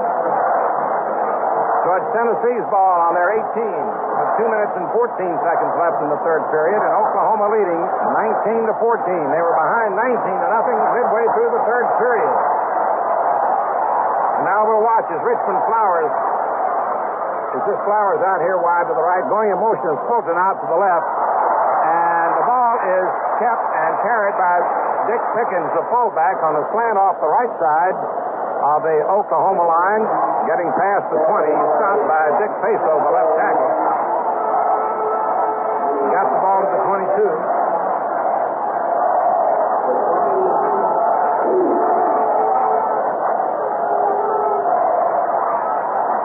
It is second down and 6. Gary Crisp comes out wide to the right this time.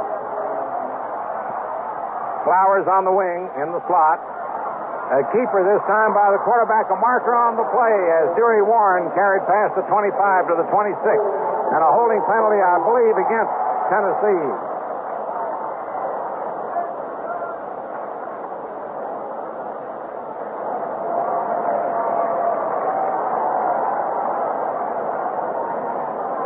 The referee's talking to Captain Don Fremer of the Sooners.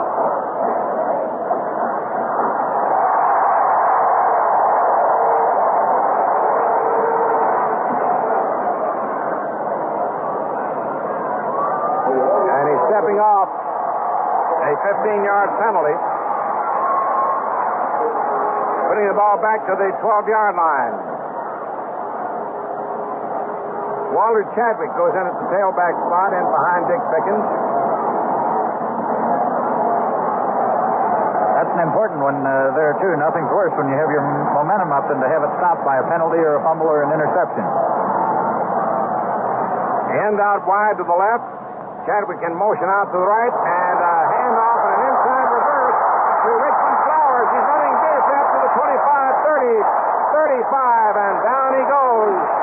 the 38-yard line approximately, where Jim Files, the right end, made the tackle. And there was a beautiful play to see. Flowers was set out as a wingback, out as a semi-flanker or a wingback. Came back on the reverse, but usually when that man comes around on the reverse, he'll end up going wide to the other side. He came around on the reverse and ended up going right smack up the middle where there was a huge hole. First and 10 on the 36 of Tennessee. And Dewey Warren slips as he tries to cut back after faking a pitch out to Pickens or Fulton. Granville Liggins fell on him.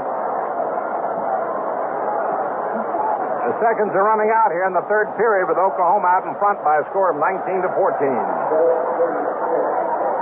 Ball's on the 36-yard line. Second down, 10 to go for Tennessee. Dewey Warren at quarterback. Richard Pickens at fullback. Walter Chadwick at the tailback spot. Richmond Flowers on the wing, and he comes out wide to the right this time. And a slot formation. And a pass is thrown, which is completed at the 40 to the end. Ken DeLong. It goes down the far sideline to midfield before he's brought down by Bob Stevenson. And on that play, he chucked them all in and actually almost threw his pass a little too high, almost too much of a lob, wasn't it, George? And Dewey Warren is showing us not only some passing ability here, but some leadership. He's taking his team down the field very well. And with that play, that's the end of the third quarter with a score, Oklahoma 19, Tennessee 14.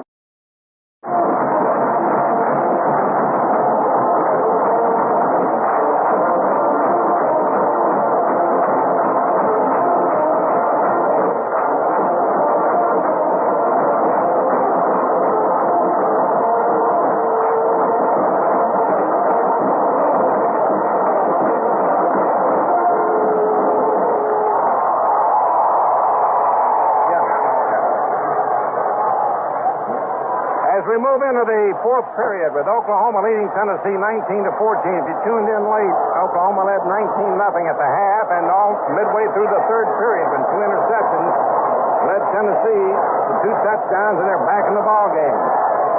And what may be discussed as a possible quick whistle, certainly an official indicating a recovered fumble, but then indicated the whistle is blown to deprive Tennessee of another chance. And now Tennessee with a first and 10. On the Oklahoma 48. Pickens, the fullback, on the handoff from Dewey Warren is stopped by All-American nose guard Granville Liggins and the monster Gary Harper. Oklahoma has been absolutely spectacular all the evening until those two interceptions from Warmack, who had possibly the chance of being the player of the game. I don't know what's going to happen now. As Tennessee starts to make a move with Gary Chris moving out wide to the right. Richmond Flowers flanked out here to the left on the 2nd and 8 on the 46 of Oklahoma. And Dewey Warren fades back, fires a pass, and completes it at the 35 to Gary Chris. He's to the 30 and downed on the 28-yard line by Granville Liggins.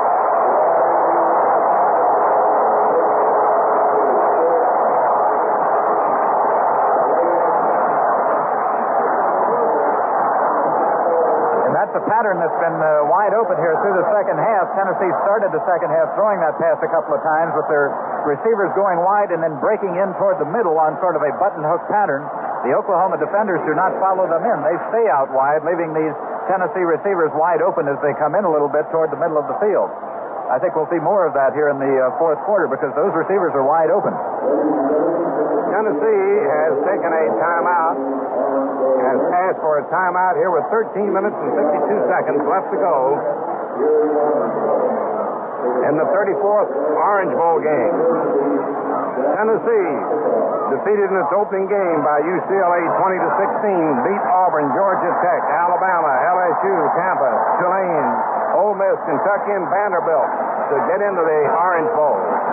And Oklahoma beat Washington State and Maryland, lost to Texas 9-7, defeated Kansas State, Missouri, Colorado, Iowa State, Kansas, Nebraska, and Oklahoma State also for a record of 9-1 to win the Big 8 title and get in the Orange Bowl. Tennessee won the Southeastern Conference Championship. Tennessee rated number 2 in the nation. Oklahoma, rated third in the nation, and they have really put on a show. How about it, George?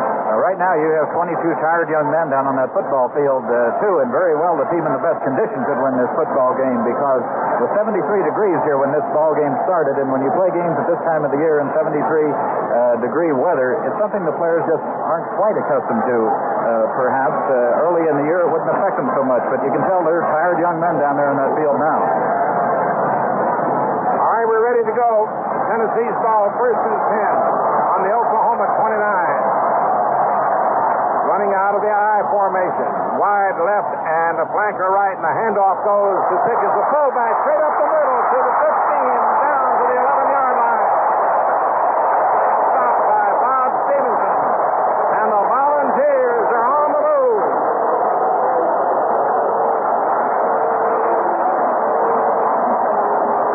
Now, reporting into the game is Charlie Fulton. Chadwick is going out. Dalton is going out.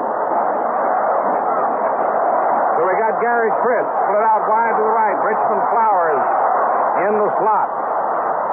Charlie Fulton deep. The pitch back to Charlie Fulton. He takes a pass, runs, and gets down to about the 10-yard line, where John Kohler, the left end from Oklahoma, stopped him. NBC Radio will broadcast the American Football League All-Star Game from Jacksonville, Florida, Sunday, January 21st. And now another substitution. Fulton is going out, and he's being replaced by Walter Chadwick. They put in Chadwick, by the way, has thrown 2 option passes from the tailback position this year. He's completed them both. He's got Flowers flanked out wide to the right. He's got Chris out wide to the left. And the handoff instead goes to the fullback. Vic Pickens gets short yardage across the 10 to about the 8-yard line, where he was stopped by Granville Liggins and Johnny Titsworth, the middle guard and right tackle.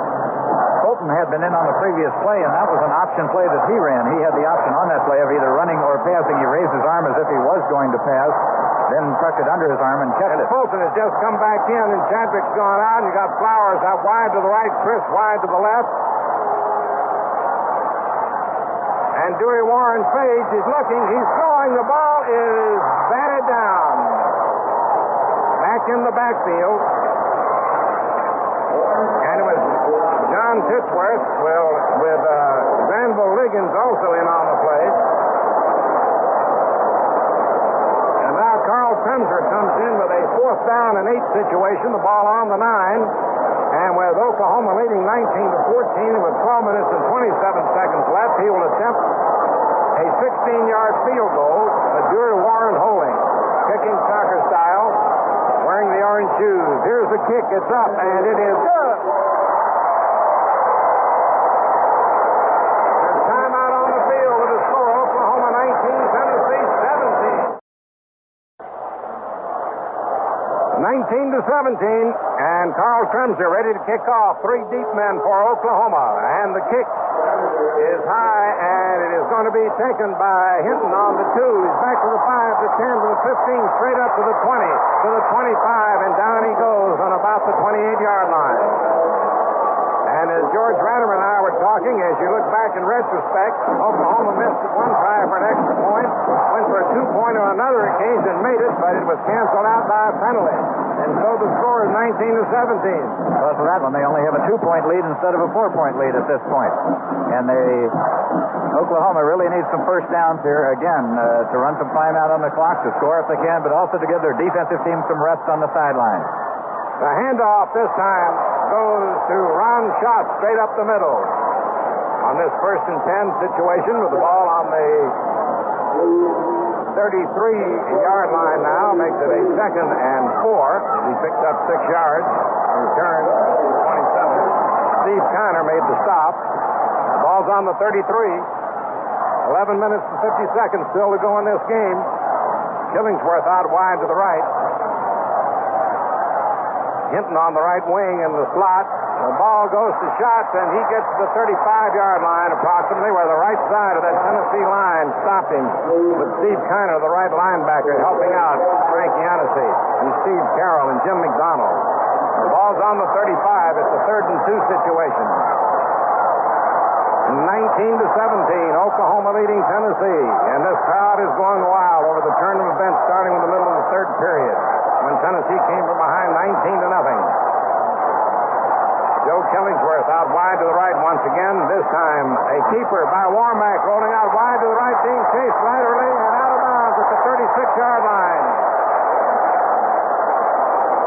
I don't believe he made his first down. It's 4th down coming up, and he brings up a punting situation. Big Dingus, the left end, and Jack Reynolds chased him out of bounds for Tennessee. And he's become a little hesitant to throw the ball because he had Eddie Hinton open down there about 10, 15 yards downfield, but he chose not to throw it, so he's become a little nervous because of those interceptions. Gordon Wheeler, standing on his 21, will punt. Bill Baker in a single safety standing back on the Tennessee 20. The snap from center. The kick has gotten away, and it's a bouncer, and it takes a good roll down the 20 and out of bounds. It took an Oklahoma roll out of bounds at about the 19-yard line. No chance for a run back. There's timeout on the field with the score, Oklahoma 19, Tennessee 17.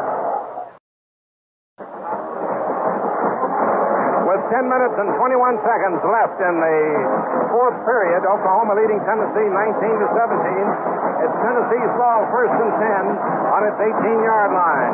Dewey Warren with Pickens and Fulton in behind him, and with Flowers on the wing. Gives it to Flowers, trying that inside reverse, but this time Granville Liggins was right there to stop him. The All-America lineman for Oklahoma. That was the play that the wingback, Richmond Flowers, cut loose on a little while ago. That's right. I think they filled Mr. Liggins once, but a good player like that, you're not going to fool twice, or at least twice in the same ball game. I think Oklahoma is showing here that if Tennessee's going to pull this ball game out, if they're going to win it, they're going to have to earn it. Oklahoma isn't going to give them the ball game. Plenty of time left, almost 10 minutes left in the game. Tennessee down by 2 points, but they're 85 yards from the goal line right now. 2nd and 13 on the 15, and Flowers is flanked wide to the right. And the pass comes the other way, and it's intercepted on the 25 by Bob Stevenson. He's down the sideline and into the end zone for a touchdown.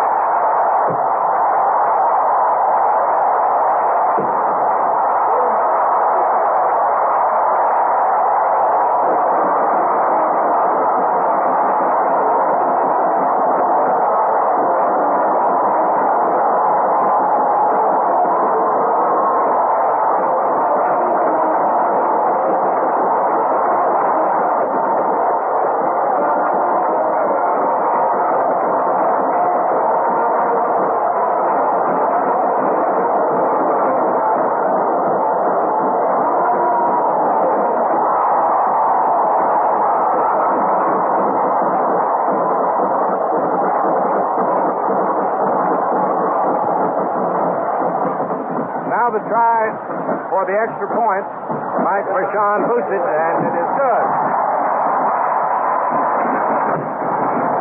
There's timeout on the field with the score, Oklahoma 26 and Tennessee 17. The kickoff goes to Charlie Fulton, who brings it back to the 23-yard line. It's 1st and 10 on the 23. And the handoff to Walter Chadwick. He carries it up to about the 30-yard line. Stopped by Granville Liggins and Rick Goodwin. The paid attendance here tonight is 77,993, an all-time Orange Bowl record. Know how many they had at the first game? 3,500. It has grown, of course, into a fantastic bowl game. With great pageantry at the halftime. At this point, Dewey Warren calls a timeout, stopping the clock with 8 minutes and 53 seconds left to go. The action's been so fast and furious. The pass interception a moment ago came about with Richmond Flowers lined up over the far side of the field from our position. He cut laterally, came to the near side of the field, and he was the man for whom the pass was intended, which was picked off by the right halfback, Bob Stevenson, as we called it for you, at the 25, and he went in for the touchdown, diving. Right, he really He really did a little tight-roping down that sideline, George. It was questionable when he got down there to the 2 and 1 yard line whether he was going to be knocked out of bounds or make it into the end zone. But it was all Oklahoma in the first half of this football game, and in the first few plays of the second half, that first Tennessee interception turned the game around, at least for the Volunteers in the second half, put them on the march. And it's interesting that now the game perhaps has turned around again in favor of Oklahoma. Their interception coming almost at the identical spot on the field where Tennessee got their first interception early in the second half. Oklahoma led 19-0 for half. They scored one touchdown the first period, 2 in the second. Missed the conversions in the second period. And then Tennessee, with 2 pass interceptions, 1 run back for a touchdown, the other setting it up, got 14 in the third period and a field goal in the fourth period to make it 19-17. But now Oklahoma has taken the ball on a pass interception to score and lead 26-17. Now Dewey Warren fires a pass to Flowers at midfield, and he's down at about the 45-yard line by Bob Stevenson. We were just talking about Stevenson and Flowers, and here they're both involved again. And these teams almost seem to be copying one another out there. As Bob Warmack had been putting the ball in his hip, deceiving Tennessee very well in the first half. You had Dewey Warren on that play, faking to a back end of the line, hiding the ball on his hip. Oklahoma didn't know where it was, and then very adeptly throwing it to Flowers about 20 yards downfield. Split end wide right, Flowers flanks wide to the left, and the ball is being carried short of the 40-yard line by the tailback, Charlie Fulton. Stopped by Jim Files, the right end for Oklahoma. So the ball's on the 42, 2nd and 7. The time remaining in the final period, 7 minutes and 50 seconds. With Oklahoma leading 26-17. Gary Crisp comes out wide to the left. Richmond Flowers flanks out to the right. Dewey Warren gives the ball to Charlie Fulton, who heads right up through the middle. Crosses the 40, gets to about the 38, stopped by Rick Goodwin. Interesting, in the Oklahoma defense that time, you had 2 of them defending against Gary Crisp, who is the flanker out to the left, only 1 man out opposite Flowers. And normally you think of Flowers as being their most dangerous receiver. Walter Chadwick in at tailback. 3rd and 3 on the 38. And again, split end left is Crisp in motion.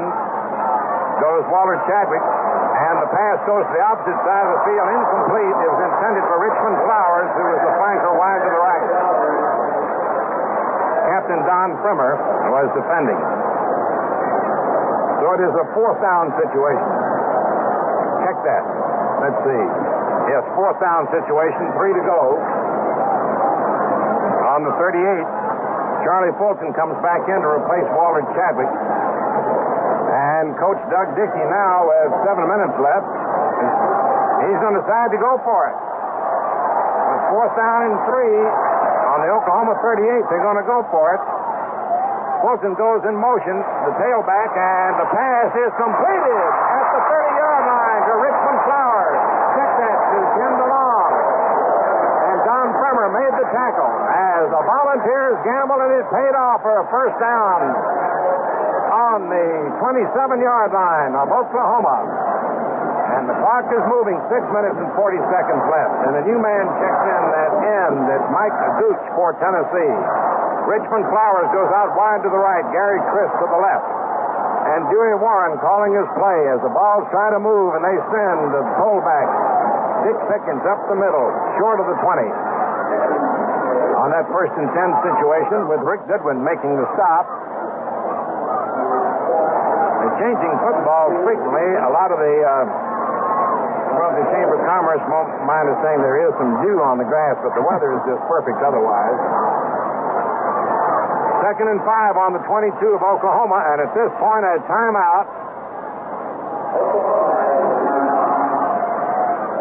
Oklahoma has asked for a timeout that stops the clock with 6 minutes of playing time remaining. The score, Oklahoma 26 and Tennessee 17.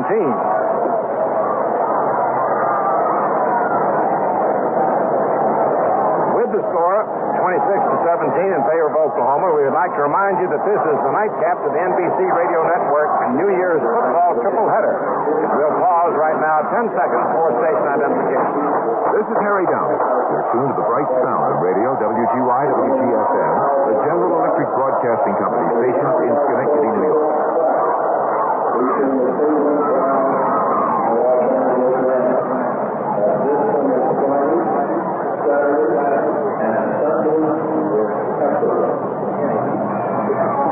Southern California, LSU and Texas A&M won their games today.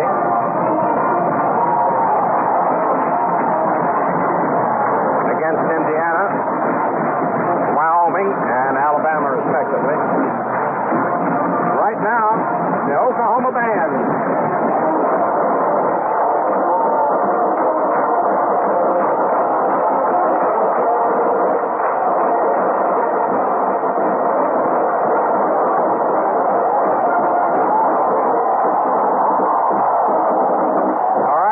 Continue. Second down and 5 for Tennessee on the Oklahoma 22.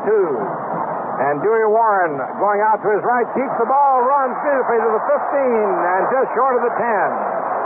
Tackled by Bruce Stensrud. And Granville Higgins. And Granville Liggins also. He's injured on the play, I believe, Liggins, and that would be quite a loss to Oklahoma if he would be injured and have to come out of there. Liggins got shaken up on that play. Supposedly the quickest lineman in these United States in all America. Hurt. A knee was hurt.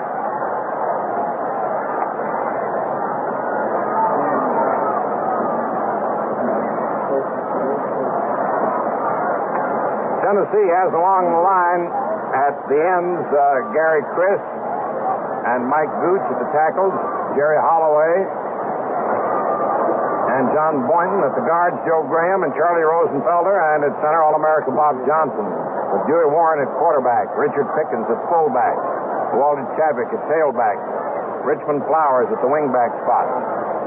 Oklahoma, defensively, up front, John Kohler and Jim Files at the end, Dick Peso, and John Titsworth at the tackles, and Granville Liggins, the nose guard, is just hurt and is being tended to, is being lifted up now and getting a hand as he limps off the field with assistance.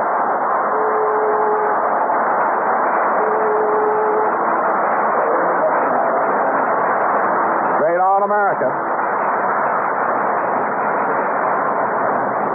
And Larry Kretschmer is going in to replace him. John Posnick is in now at left tackle for Oklahoma. The ball is down on the 11-yard line as we watch Dewey Warren direct Pickens and Fulton and Flowers with Chris and Gooch at the end. And a keeper and then a pitch. A pitch out to Walter Chadwick, who went down the far sideline to the 6-yard line, stopped by Rick Goodman. 5 minutes and 45 seconds left in the game as he went out of bounds. That stopped the clock.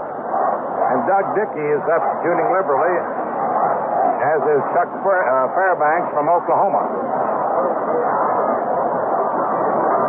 Posnick is out, and Dick Peso is back in at left tackle. We'll watch now with Pickens and Chadwick in behind Warren. Flowers on the wing. Keeper by Warren. Then he pitches back to Fulton and to Chadwick. I see a marker down on the field. I don't know whether it dropped out of the official's pocket or not, or maybe just some pom-pom came out. I thought I saw a marker on the field, though. There was a marker on the field. Got the ball down to about the 3-yard line. There'll be a penalty coming up, and it'll be against Tennessee. And again, as we mentioned, in the first half, Tennessee shows a tendency to run their players back into the sideline rather than toward the open side of the field, figuring that the defense will be loaded toward the open side of the field. There's a 5-yard penalty for offside against the Volunteers. Dewey Warren's going out, and he's being replaced by Charlie Fulton. Chadwick and Pickens in behind Fulton. Fulton plays tailback and quarterback. He's running and then pitches back.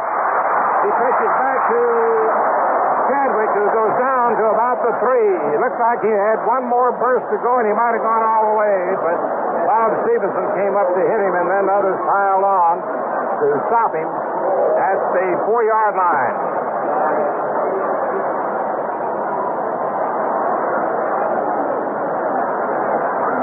Joe Grayson goes in at right halfback now for Oklahoma. 5 minutes left. 3rd and 2 to go.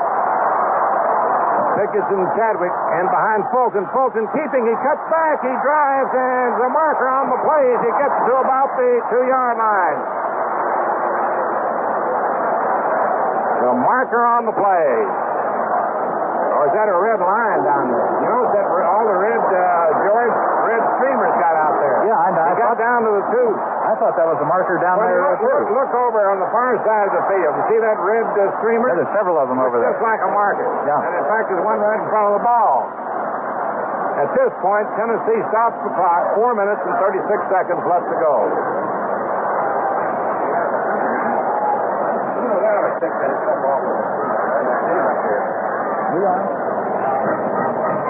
You know, I wouldn't be surprised to see Tennessee line up and kick a field goal here because that would give them 20 points. They would only be 6 points behind at that point. No matter what they do, they're going to need 2 scores. 1 touchdown won't do it for them because they're 9 points behind. So they have a yard, perhaps a little over a yard to go for the first down. The ball's down on the 3-yard line, and it's really tough to gain the yardage down there.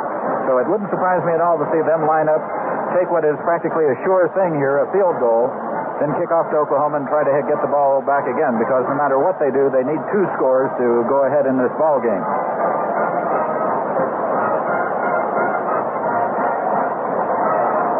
Fourth down coming up. The ball's on the 2-yard line. 1 to go for a first down and 2 for a touchdown. And Oklahoma's leading 26-17 with 4 minutes 36 seconds left. And the Oklahoma band strikes up.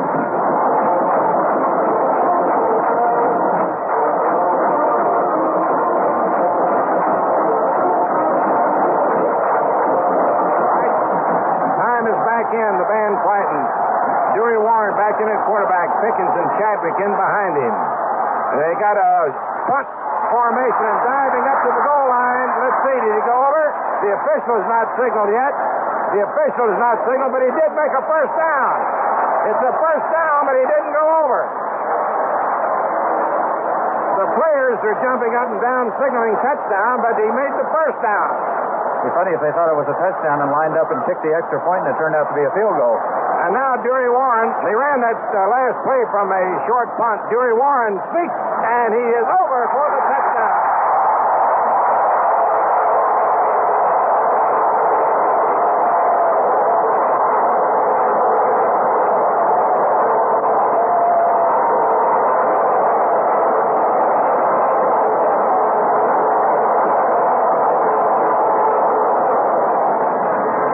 Makes it 26-23. Gary Crimser will try the extra point.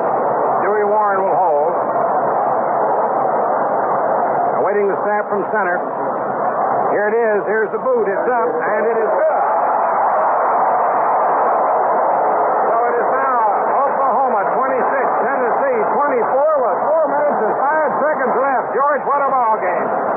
Well, and Tennessee, of course, has to get the ball again now. They may try an onside kick, or they may kick it deep down into Oklahoma territory because they don't need a touchdown. All they need is a field goal at this point to put them ahead, so they may feel it's important to get the ball as far as they can down into Oklahoma territory, try to hold the Sooners down there and force them to kick it out. They went 80 yards for that touchdown. Fired up Tennessee team. They have a good place kicker. Do you know how far he's kicked a field goal this year? Perhaps somebody here in the booth could tell us his longest. 47. 47 yards, so they're in pretty good shape. Only 2 points behind. All they need is a field goal to go ahead, and they have a kicker who's kicked 147 yards this year.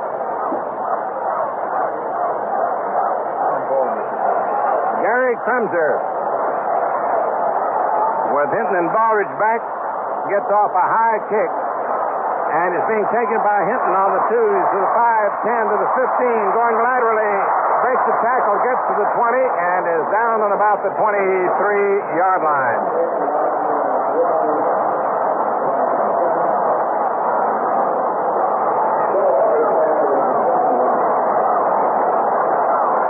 Nick Showalter made the tackle for Tennessee. Tennessee has used several of their timeouts in this half already, so they can't kill the clock here by calling timeouts if Oklahoma starts to make a first down or two. They have to hold the Sooners down here and force them to kick and get their hands on the ball quickly. First and 10 for Oklahoma on the 21.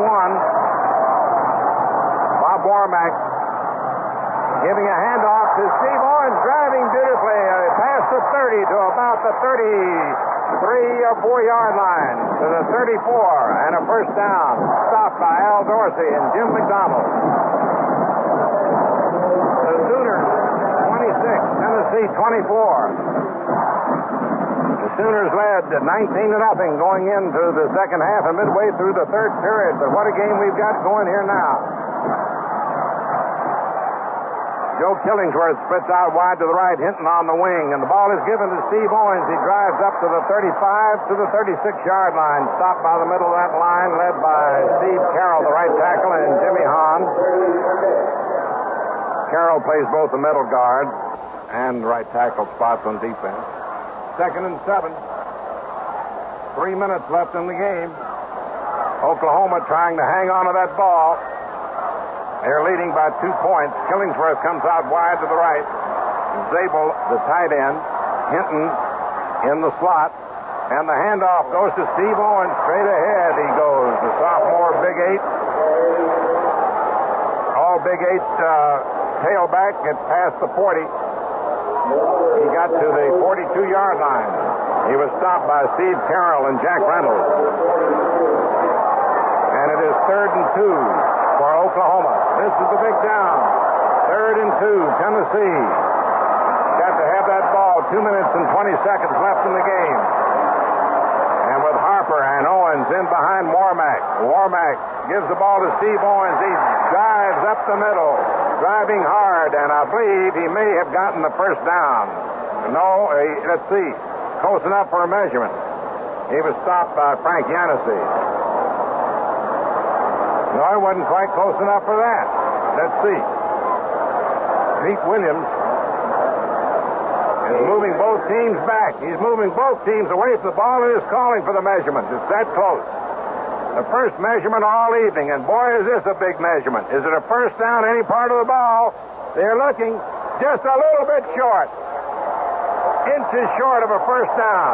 And now, what a decision Oklahoma's got to make. 4th down, the ball. They're going to go their for own 43. They got the signal from the sideline. With a 2-point lead, I think Georgie may go for it. Yeah, you can see the signal from over on the sideline to go for the first down. Quite a decision to make at this point. Again, we mentioned so let's see what he does. Will Steve Owens carry the ball? Will it be Mike Harper? Will it be a sneak by Bob Warmack? They give it to Steve Owens, and he is stopped. He is stopped. A great play by the middle of the Tennessee line. They stop him short of the first down. And Tennessee takes over.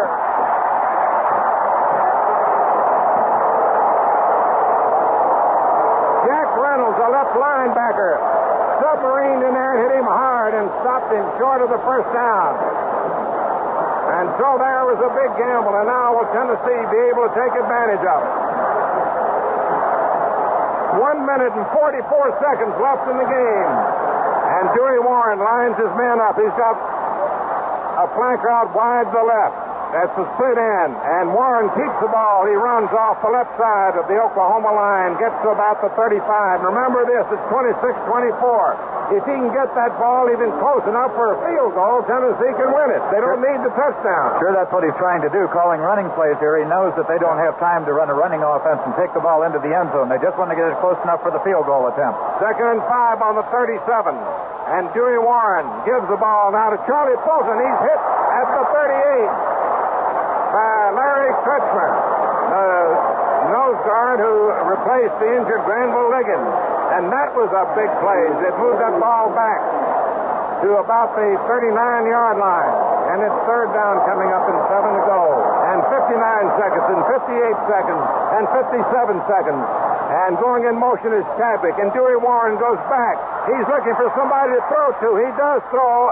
And the pass is incomplete at the 34-yard line intended for Richmond Flowers with Bruce Dindrew over there to cover. And the ball is on the 39. It's fourth down, 6 to go.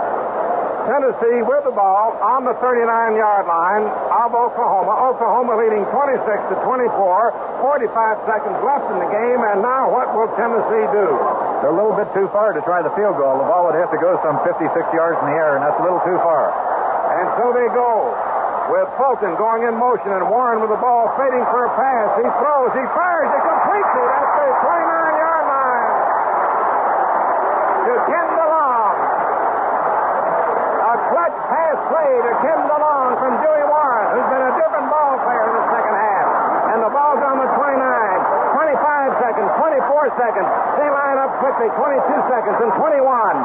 Adelaide under more time's out. 18. And the ball is given to Pickens, who drives up to the 26-yard line. And they do have the timeout. They stopped the clock for 14 seconds. Rick Goodman made the stop.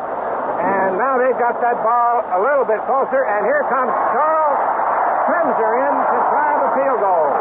Carl Kremser. He's made 10 of 15 field goal attempts and 30 of 32 extra point tries this year, 17 in a row. In practice, he's kicked 3 for 55 yards and 1 for 64 yards. But in actual game play, his best has been 47 yards against Alabama. The ball's on the 27-yard line, so it will be placed down for the kick on the 33, which means it will have to carry 43 yards. Well, he's kicked them in the game. 47 yards is his biggest. But he's kicked them further than that in practice. So Dewey Warren on the 33 zeroing down. 26-24. Awaiting the snap from center. Here it is. The boot. It's up. What about it? Is it? It's no good. No good. No good. It's off to the right of the goalpost. And the clock is stopped with 7 seconds left. And the Oklahoma Sooners are going wild on their sideline. And I dare say we are up here in the booth, too. He had the distance on that. You know, that carried far enough. It was just a question of accuracy. It was off a little to one side. And the score remains Oklahoma 26,